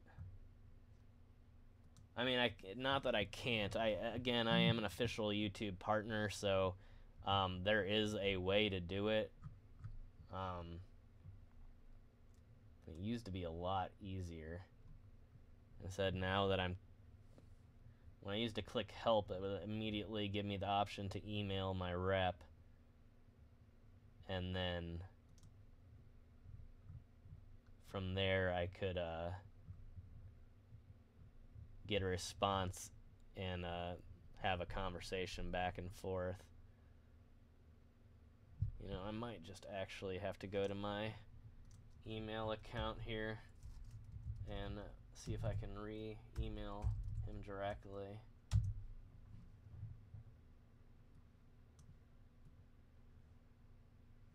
Yeah, I really thought this was going to be a more interesting stream than me just mindlessly narrating what I'm doing.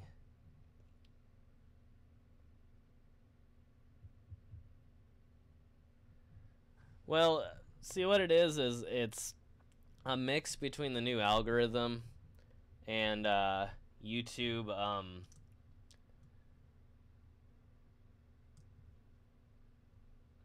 potentially messing up my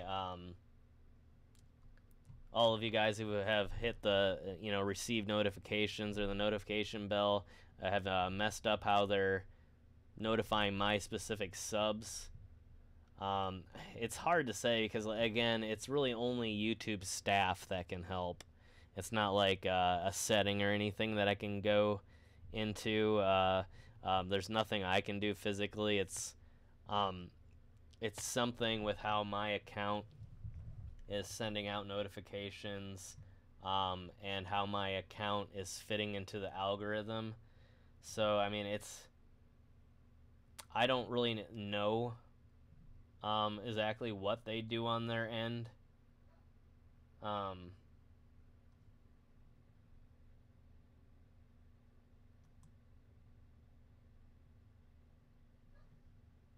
But yeah, it's only something that they can do, unfortunately, you know.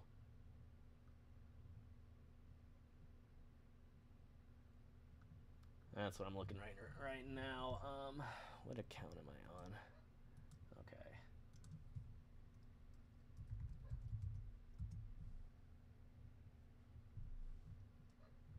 Oh, this is gonna be impossible.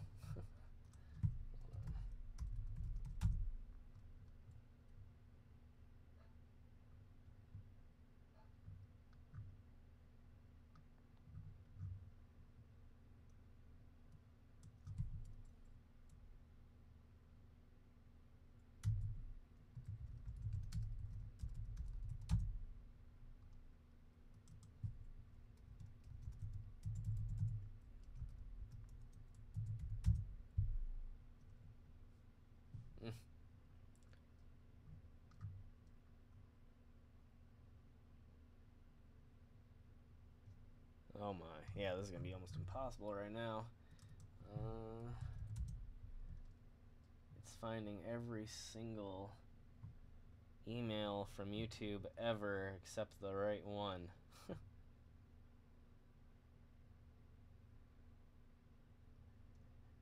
And to be honest, I don't even remember the last time I contacted my rep because I haven't really had any issues since then, and really my channel had started to perform amazingly. So I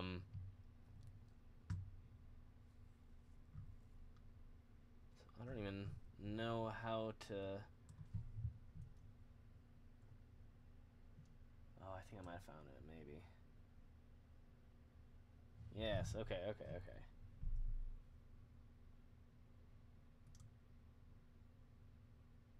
Alright. Thank God. Finally located the actual email address to YouTube.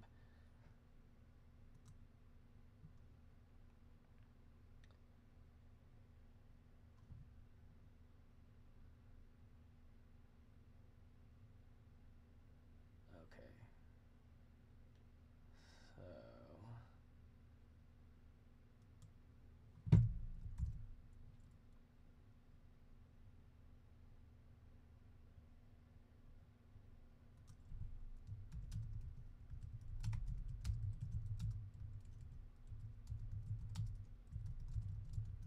Okay, I just have to add in an extra piece here so that they know in case they get this twice that I already sent it. I don't want to make them angry. Receive it through there. So I am copying it through here. Oops.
Alright, I contacted my rep. I have done all that I can do. I'm going to go ahead and screenshot here just in case something happens to that and they don't receive it for some reason.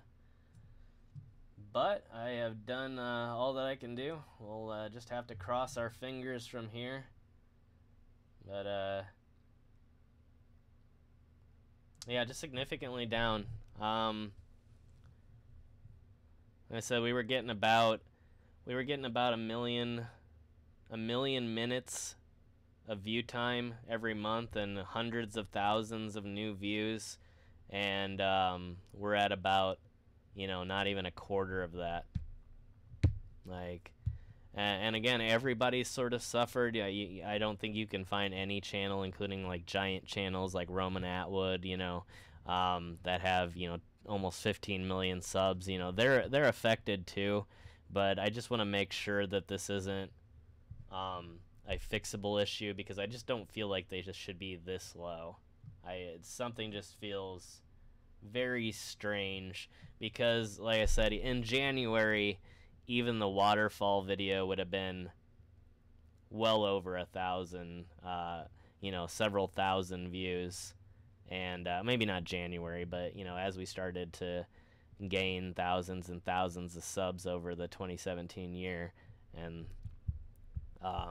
it sort of reminds me of my situation when I was at about 600 or 700 subs. Obviously, that's not the case now. At 600 or 700 subs now, even on my story, you know, it's just getting a couple hundred views, which may be the result of the notifications, but may not. But I'm gonna go ahead and switch back over to the My Story account. But yeah, I just kind of felt like at the way we were going, I mean, we were even to the point I was so sure that we were escalating so heavily that I was pretty positive that between October and December we even had a chance to get all the way to 20,000 subs, and instead it just literally dove, you know. Like it was insane. Like I never had expected it to get that low. But maybe they'll do something. We'll see here. I will keep you guys updated. I can't tell you guys too much. Again, some of this is just due to YouTube policy. I really can't talk about all of my analytics. I'm definitely going to follow the rules and play ball here, but I can obviously let you guys know when I'm having issues, even though I can't say specific numbers. So it won't let me switch accounts from here. Weird. Okay. Really. If I'm in my creator studio, I cannot switch accounts. If I'm watching a video, I can switch accounts. I don't know why that makes sense. Switch account.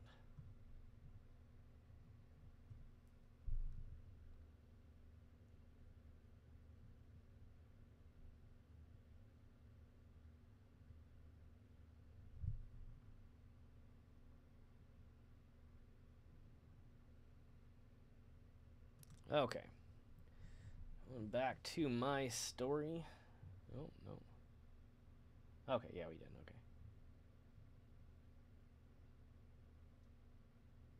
So, yeah, that even further confirms what I was saying. When I'm viewing 539 Productions from the My Story account, well, actually, when I was viewing it from the 539 Productions accounts, it says one of my major videos is unlisted, but it's not unlisted, and when I'm on My Story, I can actually see it. So, I don't know. Something's up, but it's cool. We're gonna get it. We're gonna get to the bottom of it. And I appreciate you guys sticking around while I mess with this stuff.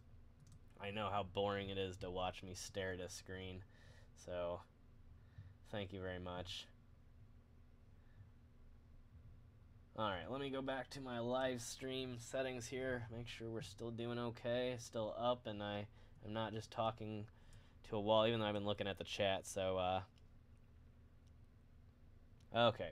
Sorry, I haven't looked at the chat in a little while here. I'm going to try and scroll through real quick here, see what I've missed. I know a lot of people have been sending messages, so I apologize if I missed yours.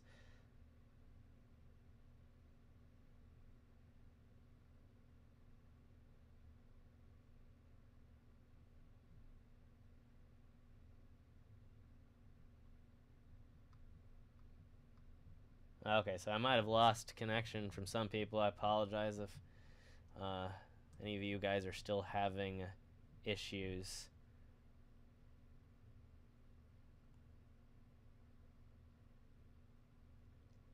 Yeah, and for, like I said, the longest time, the reason I hadn't contacted anybody is because everybody across the board had been having issues, you know? And so I was like, you know, this must just be typical YouTube problems. You know, I'm not going to be the whiner and the guy to, you know, oh, that shouldn't happen to me, you know, when it's happening to everybody. But it was like, you know, when some of my videos are doing so terrible, like I had one a while ago, I think I ended up erasing, I don't remember what it was, but it only ended up getting like 400 views.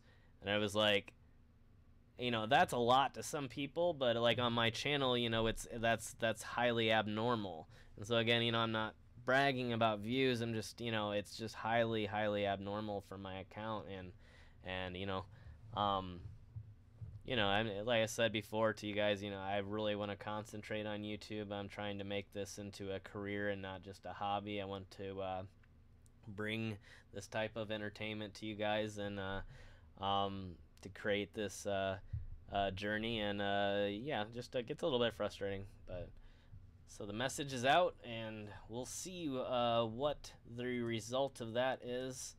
I don't know how many details I'll be able to share, but I will share absolutely as much as possible about my interaction with the YouTube support, and maybe that'll help some people out, because I know a lot of you are interested in that sort of thing because you have channels of your own, and some of you don't have the full partnership with YouTube yet, and if you're still under, I believe, 1,000 subs, there's a limit to how much support you can get. So you know, it's interesting to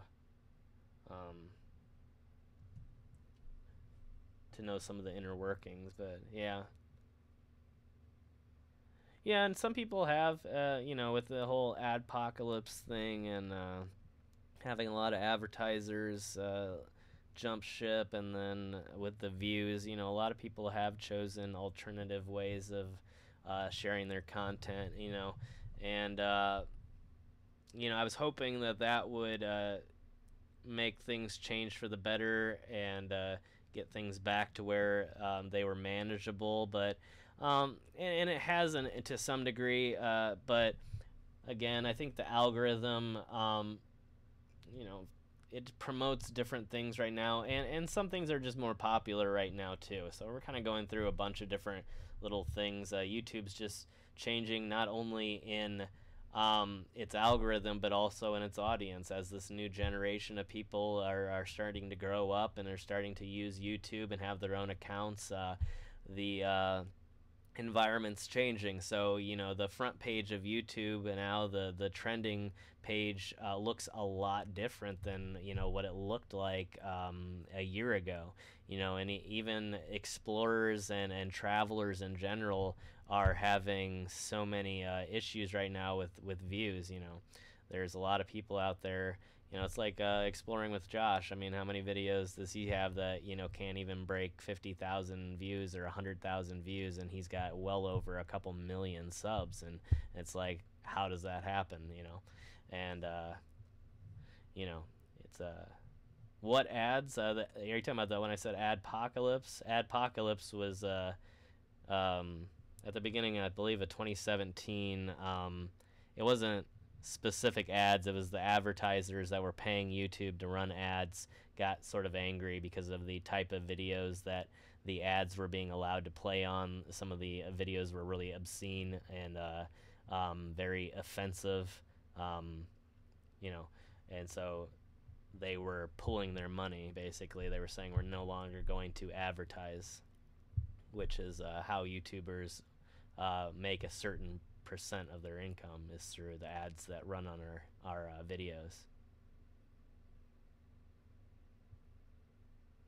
No, definitely not a dip in popularity, but it's just a dip in how YouTube seems to be notifying, and then there's sort of like a time frame now for every YouTuber, where if your video has not gotten to so many views within like 3 or 4 days, then essentially your video just dies now.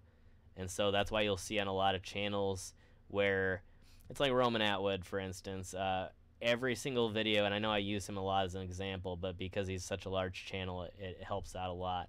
But ever since the change, or I should say, let me start, before the change occurred, every single video that he did usually got about 1.5 million on up. And ever since then, it may start out at, say, 300,000, you know, and it's the same across the board. It's just YouTube has changed into a different system. The algorithm is supposed to learn about you particularly. So it's, say, if one of you were to do a search for abandoned places on your account, and then somebody were sitting right next to you, logged into their own account, and they searched for that exact same search term, you would actually both see completely different list of videos because of what YouTube thought you think's popular. And so, because that's still in a learning process, and they're still using this sort of algorithm and machine learning to learn about you as a viewer, they don't always get everything right. And so that means that even though I have 13,000 of you people who are saying that you want to see my videos, where in the past, say, if there were 2,000 of you that had your notification bell on, all 2,000 of those people would get the notification immediately. And now, because of the algorithm, they may only notify a couple hundred of you because, that's all that they think will be interested. And so, it's like I said with the Ghost Town video. My most recent Ghost Town video, the amazing one where I finally got to go and see all these buildings and all the rubble and the ruins, only got about 3,000 hits. And my video where I went to the Ghost Town but I couldn't see anything because it was too flooded, got 40,000.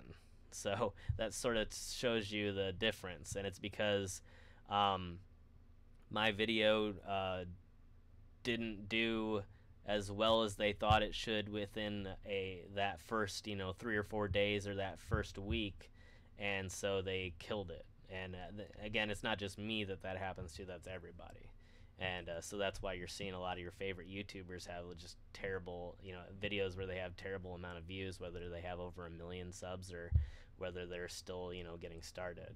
And so but of course it really hurts those of us here at the bottom who are needing that growth so desperately to keep up and to continue to compete with a lot of these bigger channels, which we really didn't have much of an issue with in the past, and now it's completely changed. But I don't think it's the end. I'm sure eventually it will change. I think with views down across the board on YouTube, eventually they're going to want their views to go up across the board in order to increase their ad revenue as well, because the more views, the more they make as well, and the more views that I get, the more money they make. So I assume that they'll be incentivized at a certain point to fix it, because I fully know that my videos are capable of getting hundreds of thousands of views. I've done it numerous times, and I have never had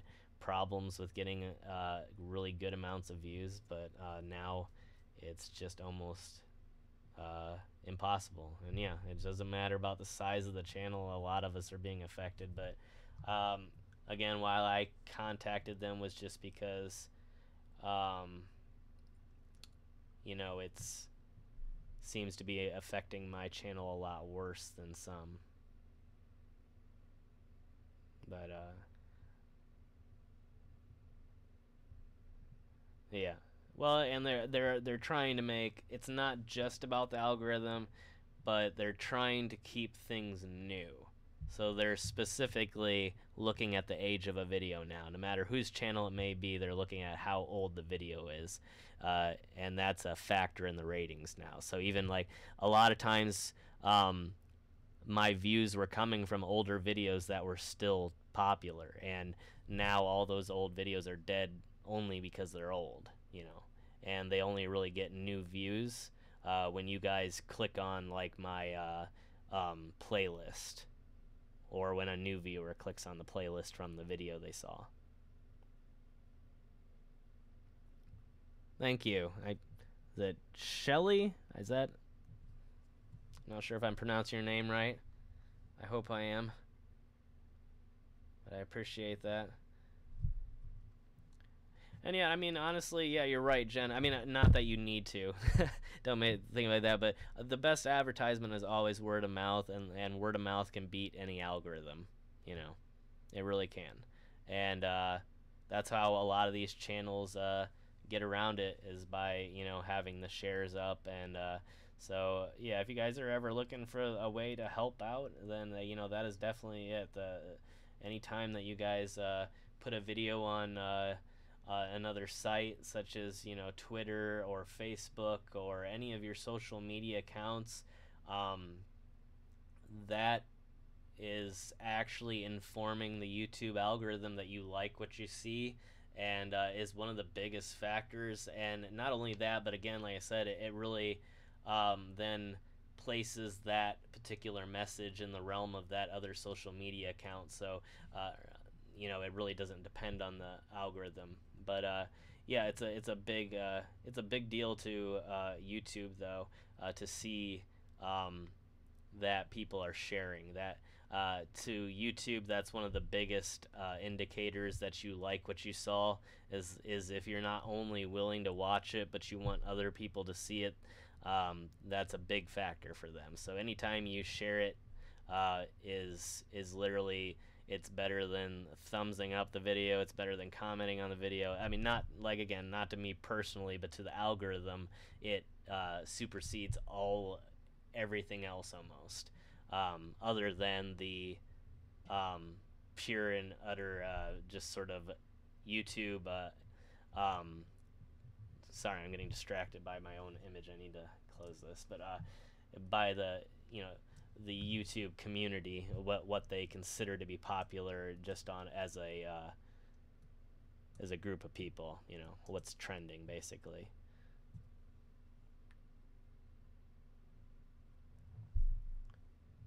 I'm definitely going to be making it out to California here. Yeah. I mean, that'd be amazing. I'd love to do some collaborations with a few of you out there. Love to do some meetups. Yes, I do have Patreon and PayPal. The links to those are available in the description to every video. I don't promote it a whole lot, just because I don't want to push it on anybody, but anybody that does want to support the channel above and beyond just coming by and watching, which is all that I require, all that I try and push, is to have sorry, I'm reading your comments and I'm getting distracted again. But yeah, it's I don't try and overly advertise it, but yeah, if you want to do that, or if you want something in return, I do have certain on Patreon, and I might be changing it up a little bit. I don't really like the levels of Patreon that I have right now. I feel like some of them are too much, and I do try to offer things in return, and I'm going to try and maybe reorganize it a little bit and make it a little bit better, as well as it's changed a little bit so I can offer actual content on Patreon now, and have different types of things to share with you guys. And I want to try and do that. But if you're looking for getting the best for your money, I guess the best way to support would be through like Spreadshirt. If you want to get a t-shirt and rock a 539 t-shirt or some other 539 Productions merch, and help spread the word that way by wearing your pride right on the front of you and walking around, and also donating a little bit to the funds for the channel budget, then that'd be a great way to do it too, and you get something in return for it, which is that piece of merchandise. And each thing is something that I've designed myself in Photoshop, and I'm going to be doing a lot more designs here in the future to kind of hopefully get some designs that everybody likes. I know some of them are a little bit experimental, and I've sort of uploaded a few on just a whim, and so I don't really know exactly how well all of them look on t-shirts, and sweatshirts or whatever it is, but I need to do a little bit more work on that side of things too. But yeah, so yeah, we got everything from Patreon, PayPal, and as well as merchandise, and more to come in the future.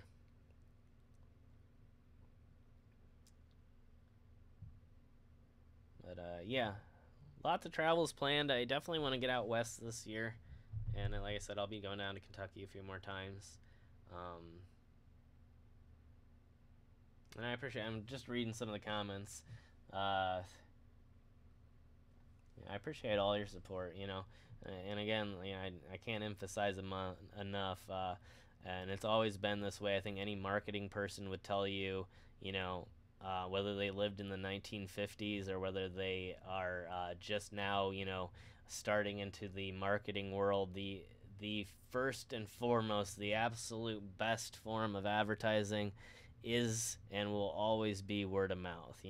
Lots of people don't watch commercials on TV. Lots of people don't watch ads. Lots of people ignore the big billboards on the side of the roads.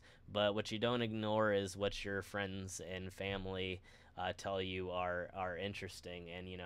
And so when you guys go out there and you let your friends know and your family know, that's huge. I mean, that's the best that you can do. And I appreciate that all so much.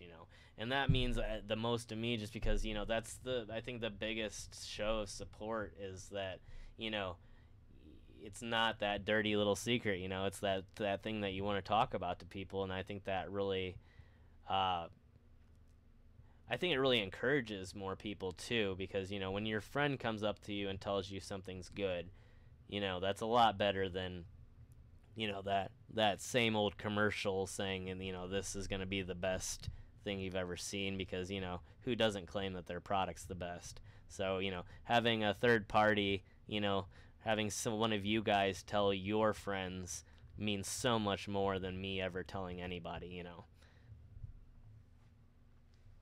Yeah, I really want to do something with my Instagram shots.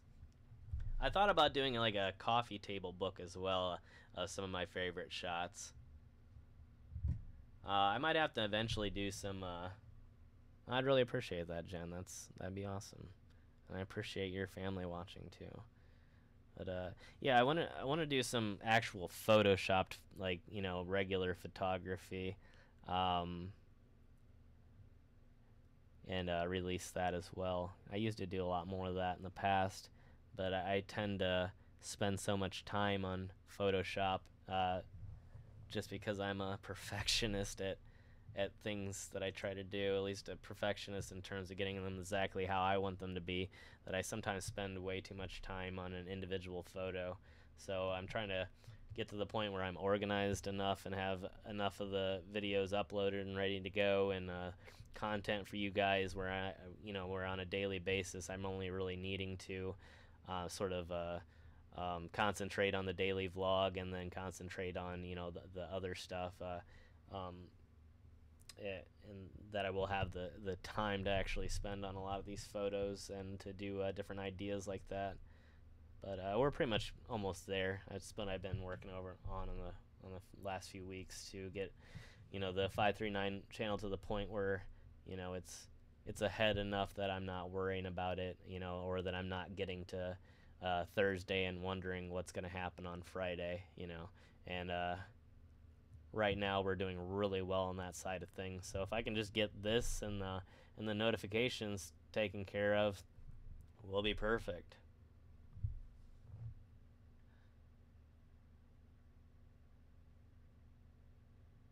I think I might actually say the Huntington. Yeah, I mean, I know what Huntington Beach is, obviously. That's a very famous place. But yeah, there's a few YouTubers that do some live streams from there, which are amazing. And I think a few streamers that do stuff on other sites there. I can't remember if Huntington Beach is the one where there's one up here where there's a really famous sitar player that streams there every single day. Now, California is one of the places I definitely want to get to very soon. Well, the West in general. It's been one of my least traveled areas. I've traveled to a lot of places here in the eastern United States. Had a lot of fun doing it, and I really have not done anything out west. And that's one of my biggest regrets in my travels, is not making it that way.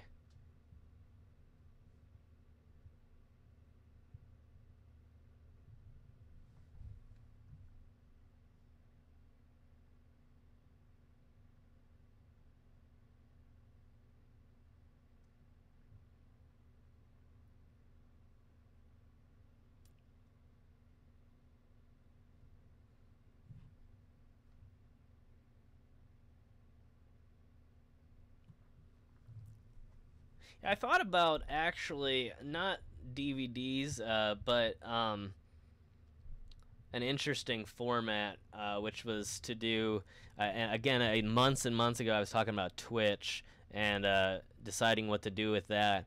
And I thought it'd be kind of interesting to use Twitch as a live streaming service for some things, but also to potentially sort of live stream reruns of the old 539 Productions videos. A lot of the stuff that maybe didn't get as many hits or didn't do as well as I thought it should, to sort doing some reruns live and sort of make it into a sort of a if possible, almost a 24/7 539 Productions channel where there's always something playing, whether it's a My Story episode, a 539 Productions episode, or whether we just took over for a completely live stream sort of like this, but it would be more of a planned out type of operation and maybe include other people as well.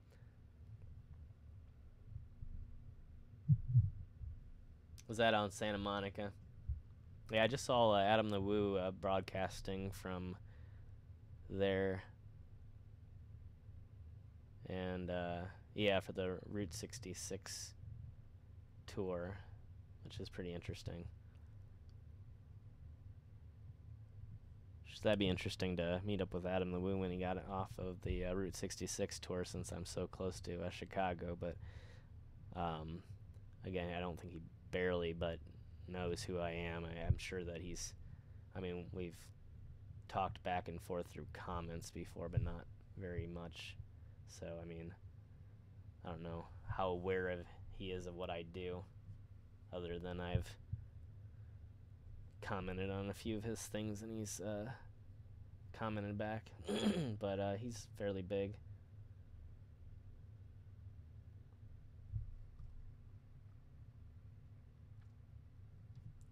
Yeah, I'd love to make a lot more merch in the future, including some artistic type things, like, you know, some photos and things of that nature.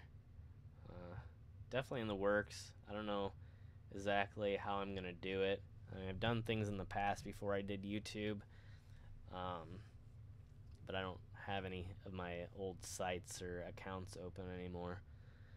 But yeah, enjoy your day out. Thanks for stopping by.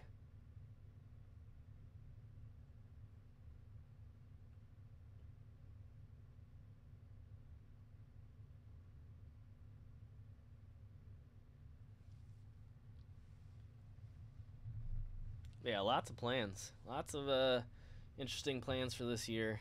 I think it'll be a great year on the channel as long as things pick up again. And it again, you know, I don't worry too much because since December things have picked up drastically. It's just not back to where I was expecting it to be yet. And if we could double what I'm doing now, it would be just about back to where I was. So I'm not completely, it's not like the channel's dying. It's just like, you know, it's been injured a little bit. We're still growing significantly. You know, we've gained quite a few subs this year alone, and although it has not been the rate that I would like it to be, but it has definitely been positive growth. I really think that in terms of any loss, we've only had maybe 2 or 3 days where, you know, out of this last, 4 months where we've actually lost any subs. I mean, I'm sure we lose subs on a daily basis, but I mean, it's always been positive in terms of we've always had way more many incoming subs than we've had outgoing subs. So I'd say on a daily basis we're always growing, but if we were to look at it graphed out, we would definitely be down significantly. But I'm definitely not afraid of the future. The only thing I'm really afraid of is that it's just going to take a lot longer and be a lot longer of a struggle. You know.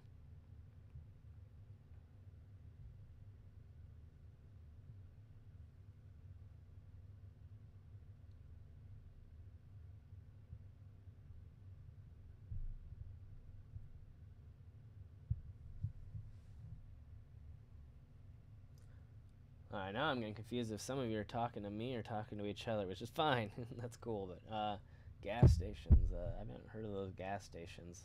If we're talking Route 66, I'm not really sure. I do have a lot of places marked out on Route 66 that I'd love to visit in the future.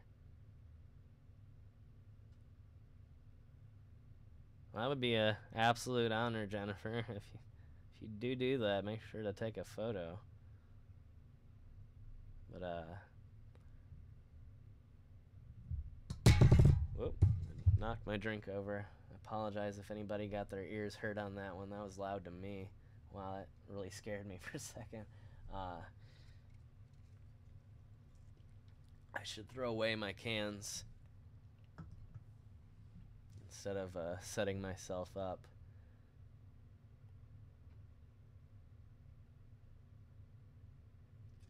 I've heard of that cemetery, yeah. And Louisville isn't actually that far away.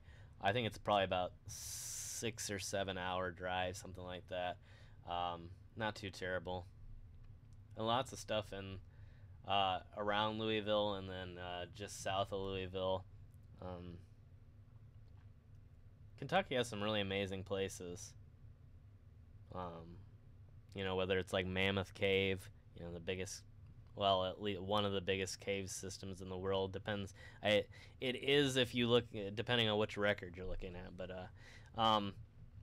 great place there, and then what is it? The Land in Between the Lakes. I don't know if that's the name, but there's the two extremely long, thin lakes, and then like a strip of obviously of just regular land going in between it, and they call it, I guess, the Land in Between the Lakes, or land in between the two lakes. I don't know. One of you guys can correct me if you know I know a few of you out there are from Kentucky and might know a lot more than what I do, especially if you're from that area. Thank you, Agnes. But lots of cool places around there, and then there's so many great coal mining places in eastern Kentucky that I've been looking up to, places that I wasn't able to do last time.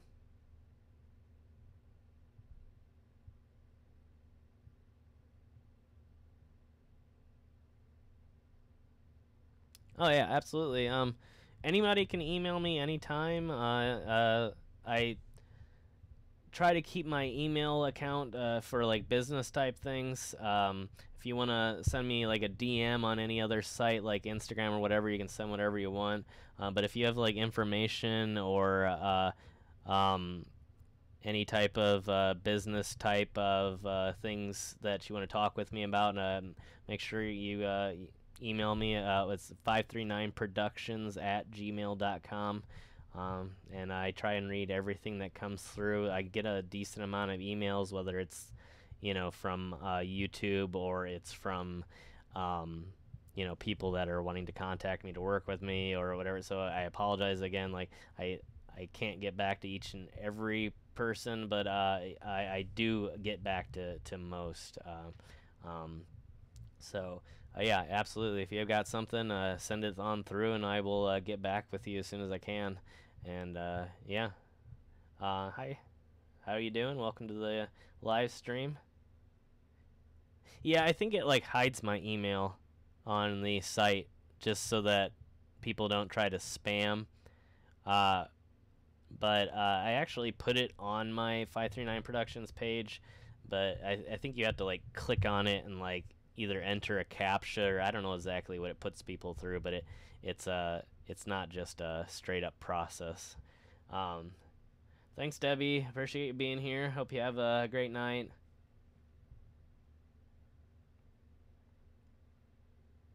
But yeah, anytime, let me know. Like I said, I try and get back to everybody as soon as I can. I know there's been a few people that I've taken too long, but I do try my best. But even as small as we were, we get so many comments across both channels. Like, I have right now on 539 Productions, I have over 202 notifications unread right now. So, I mean, as you guys know, I don't respond as much on 539 Productions as much as I used to, but and that's not because I don't enjoy reading your guys' comments. It's just due to the sheer size of comments, and I've been warned a few times too by larger YouTubers that sometimes replying even to your own comments too much can get you marked as spam.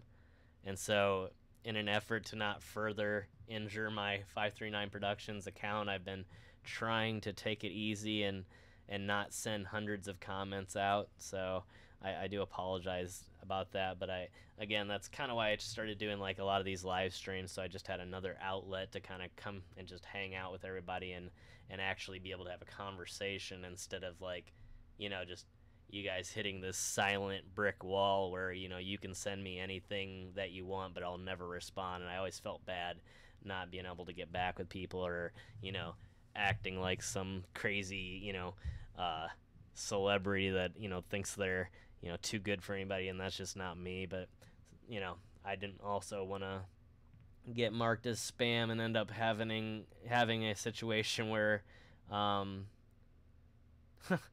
having a situation where I get my account taken down or suspended. I've actually been to Cudjoe Caverns in Tazewell.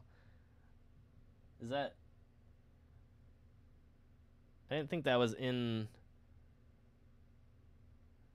What am I thinking here? Because the last time I went down there, they actually told me that it was... Hold on. Actually, the last time I was down there, I tried to go to them, but they were closed down because of the bats. Apparently, seasonally, the bats go there to do whatever the bats are doing, and whether it's mating season or what it is, I don't really know, but I was told that we weren't able to go in. Thanks, Jan. Appreciate you stopping by.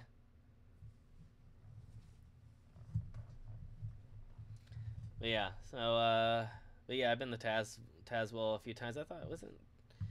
Hold on a second. I'm trying to remember something from when I was down there.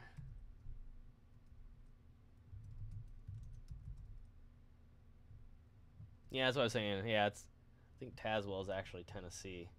Because I thought it was Kentucky too, and then I got down there and I was in the right park, but on the in the wrong state. And so I ended up, and because the roads are different now, because of the tunnel that they built, it specifically affected the Cudjoe Caverns by changing the road that went, I think kind of, I can't remember exactly because the area down there is so complex when you get into the parks, but there's no longer a road that goes from the Kentucky side to the Tennessee side. You had to go all the way down into the highway and then through the tunnel underneath the mountain and then hit the caverns. But yeah, I do love those. I have not been there since I was a child, but I do remember them being pretty neat. My goal, I've been trying to get in contact with, well, anybody and everybody. I want to get back to the cave that I did when I was younger, which is a professional cave, not like a tour cave. You actually have to have a professional cave guide, and I don't know how caves are rated, but it's up there on the scale of difficulty. There's no help when you're inside. There's no lights, there's no railings. It's all just pure cave, and a lot of it's crawling on your stomach, and I literally mean stomach. Probably ceilings are, I think I crawled for about a quarter mile, and the ceiling height was 13 inches. So it's literally on your belly. You can't even turn your head without cracking your head on the ceiling. Like real awesome professional cave, like that a lot of people never get to experience. And so I'd love to go back there and do that, but I need to find someone who's actually a professional cave guide that knows the ropes. And I think, if I remember correctly, this particular cave is considered so dangerous that you're not even legally allowed to enter it without a guide, which again, I don't even think most people know how to enter it. It's so difficult. Yeah, it's not one for claustrophobia. Like, it's a weird sort of feeling when you're literally in a place where, I mean, you're so flat on your stomach and there's not enough space to turn your head. Like, you can't really look forward. You look forward by turning your head sideways and then looking up, sort of, if that makes sense. Um, and then again, you have to continue doing that. And then if you want to turn your head to look the other direction, you kind of have to pull your head back. It's a like I don't know how many times I hurt my head because I just tried to do the normal, turn my head to the side and the back of my helmet would crack the top of the cave. Um, so it was yeah, an interesting one. So yeah, definitely not one for the claustrophobic.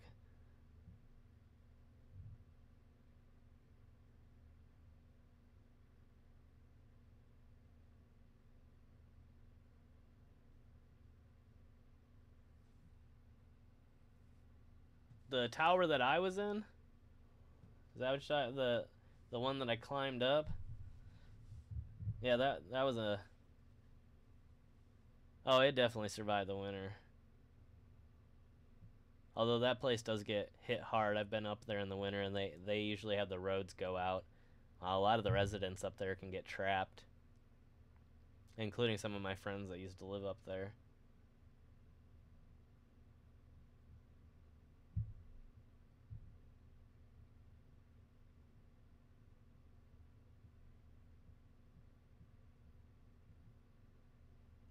Yeah, Indiana has a lot of fire towers. We used to have a very large tower service across the state to look for forest fires, and then they were all um, decommissioned. And as soon as we got better methods, such as aerial photography and satellites to look for the different fires and disasters that were occurring. But yeah, there's a lot of those. There might be some mining ones too. I've never seen any mining ones, but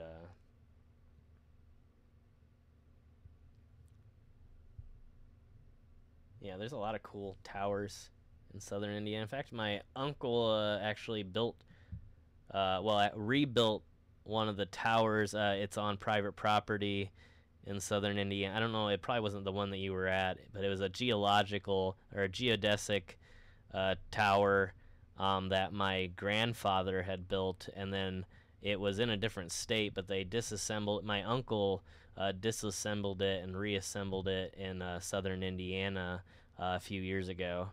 One of the my uncle or my grandfather was one of the more famous people that worked in the I think it's called the. I'm trying to remember the actual name of the department. But anyway, if you ever see any the markers on stones, the survey markers, a lot of them were put in place by my grandfather, and you can actually see them in newspapers. If you ever look up Hubert Suffrage, he was one of the people that went around the country building a lot of these towers and placing a lot of the geodesic markers on different places for surveying, for like maps and things like that.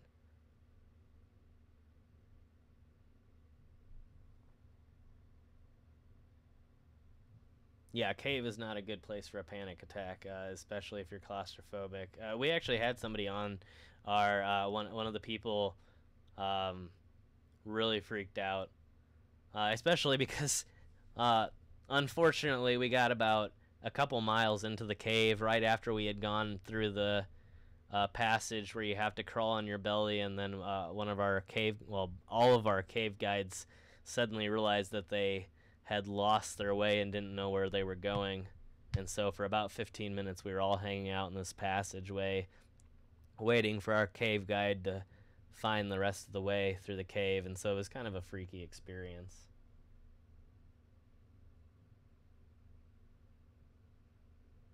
I think I've heard of Pruden. And my grandma lives right over the border in Tennessee, so I've explored a lot of the areas um, in between Middlesboro and Tennessee, that general area right around the tunnel there. So I've been to quite a few of those places. Uh, it just depends on how small of a town it is. And my grandma lives a few miles outside of La Follette, Tennessee, which is a big lake area. Lots of massive valley lakes and incredible islands and things. I mean, you could boat for years on a lot of those places and never see everything.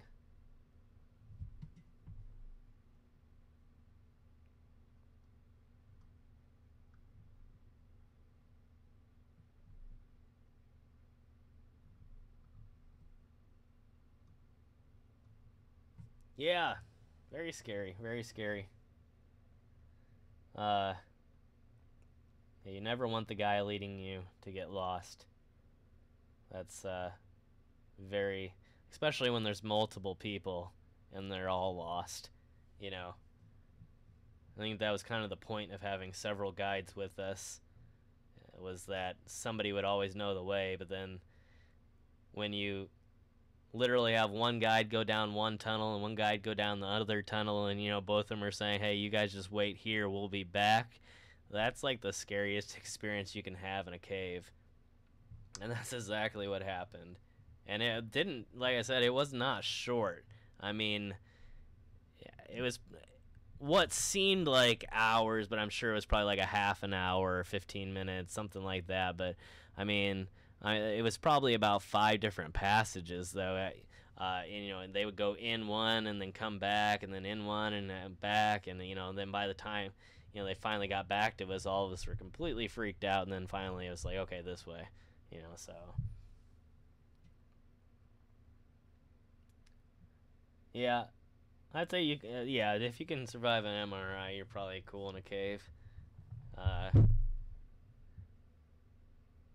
I've had an MRI, but it's a little different, depending. Obviously it's different, but I mean tightness wise, yeah, you can find some tighter places, but most caves are gonna be enough to walk in or crawl at the very least. Most of them aren't gonna be on your belly.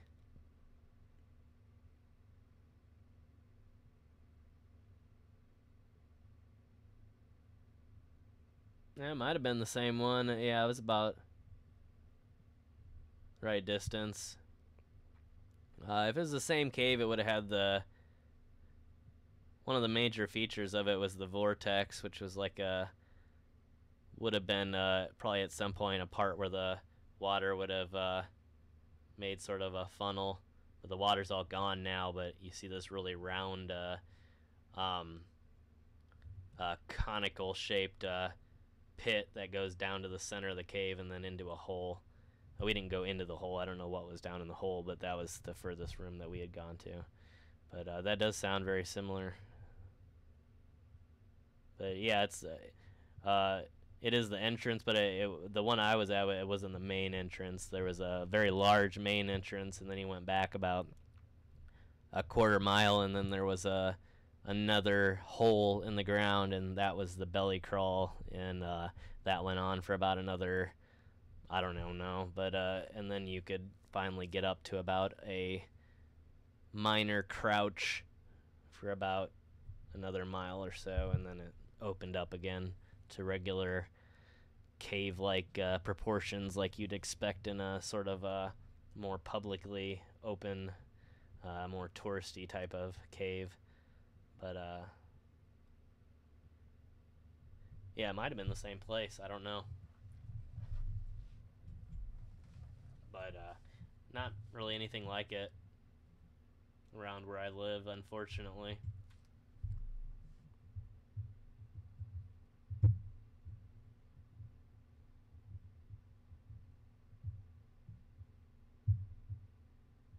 Yeah, I'd much rather be with a group in a cave.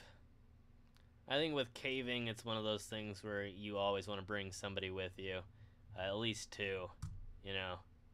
At least bring two people and have at least a couple people on the outside knowing where you are, and to have a sort of a countdown going to where, if I haven't contacted you back by this date, call the cops. You know what I mean? You have to be so careful. Same thing goes with mines, Anytime you enter a structure like that, which is suspending so much weight above it, where there could be potential collapses, you always want to have, a buddy there with you, and then a backup, an emergency plan, whether it's leaving something on your computer that will send somebody a message, or your phone, or whatever it is, or just letting somebody know, hey, contact the authorities if you haven't heard from me in this amount of time.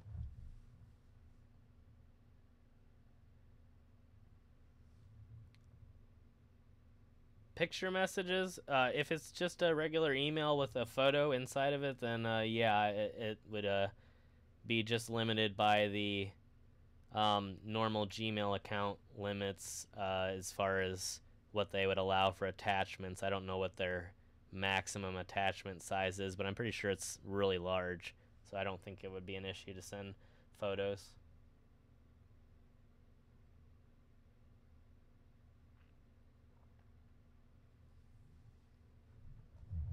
Um,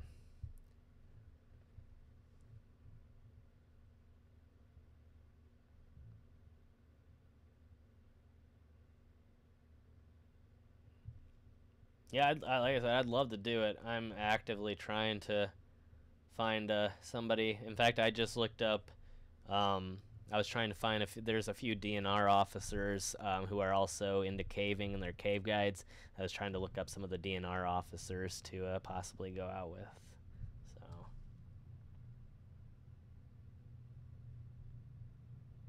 PBR and Valley, yeah, that might help with the panic for sure. Alright, we've been going now for almost 3 hours. I think I'm going to call it here so I can do some work and get ready for some more episodes tomorrow on 539. I'm going to get out and do some traveling and hopefully do a road vlog. So I appreciate all of you guys tuning in here to this recent live stream.